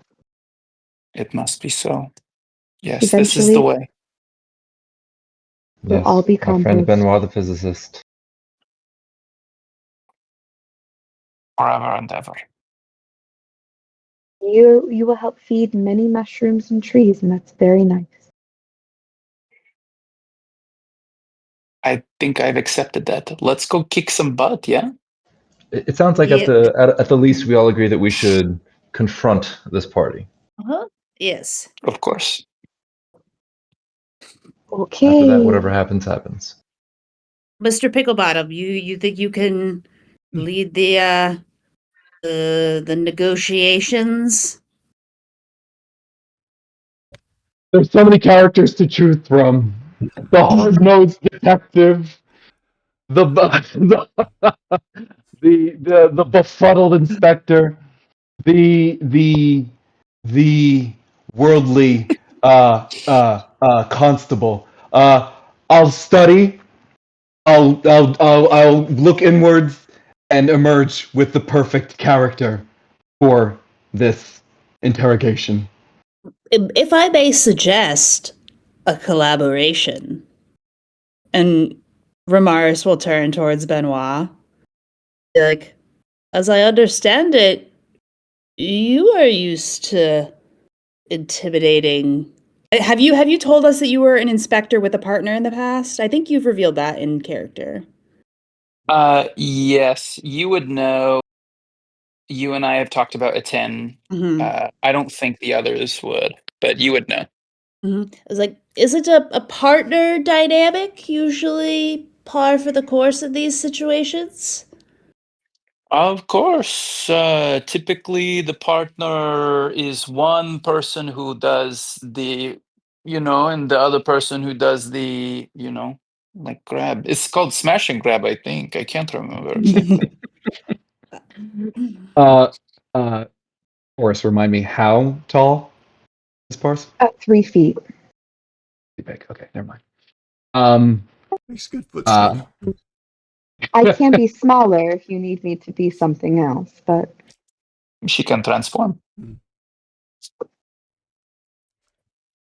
Because to me, this seems like the beginnings of a theater troupe. Two lead characters emerge in costume for the first confrontation. We have our muscle behind us. I see the stage. I see a vignette emerging.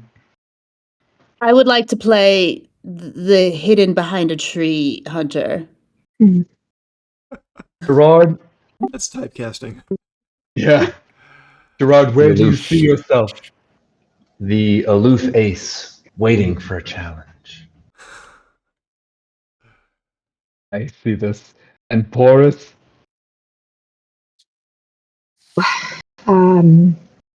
I see in the team, oh dear. Confrontation. I'll give you the themes. Confrontation. The law meets the criminal. Darkness.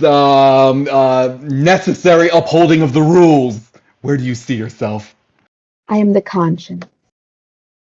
Conscience. Oh. Really perched atop. There's the devil and the angel on either side of. Can we get the eagle to be on one of our shoulders? Porus on the other. Each whispering into one of my ears. Well, the eagle doesn't Thyra, talk. I was gonna say Thyra would sit on your shoulder and like look at you and just go. Like chicken sound. I don't know how to do an eagle screech. Just like It's- Thank God, I think. Yeah.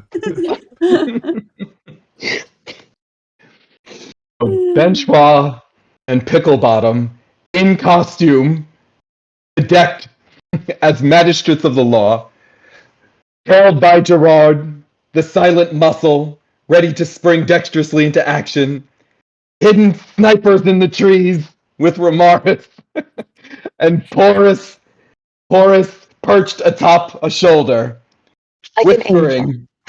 whispering like an angel, whispering advice, unknown advice, into the inspector's ears. It's really just Beautiful.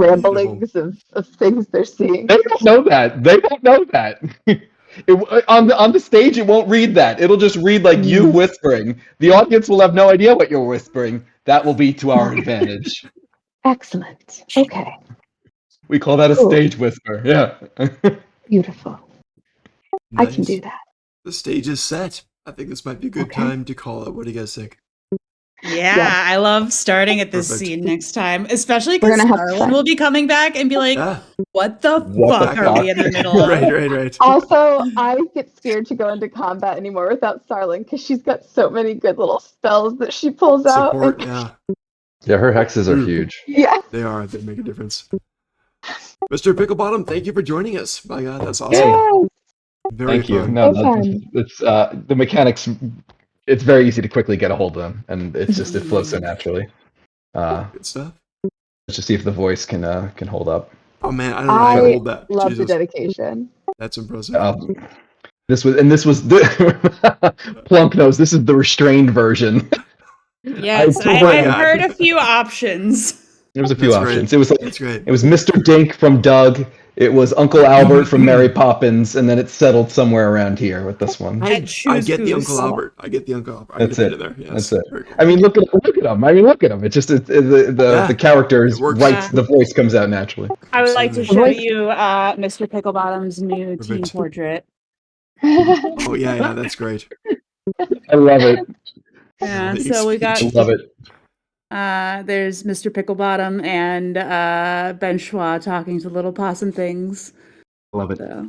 I love this stovetop hat with the Well, flash. yeah, as That's soon as great. you described that, I was like, well, there it is. Yeah. That's that, and I had already made your nose, so I was like, well, that's your distinguishing characteristics is the hat and the Very nose. fun character. Very It's fun perfect. character.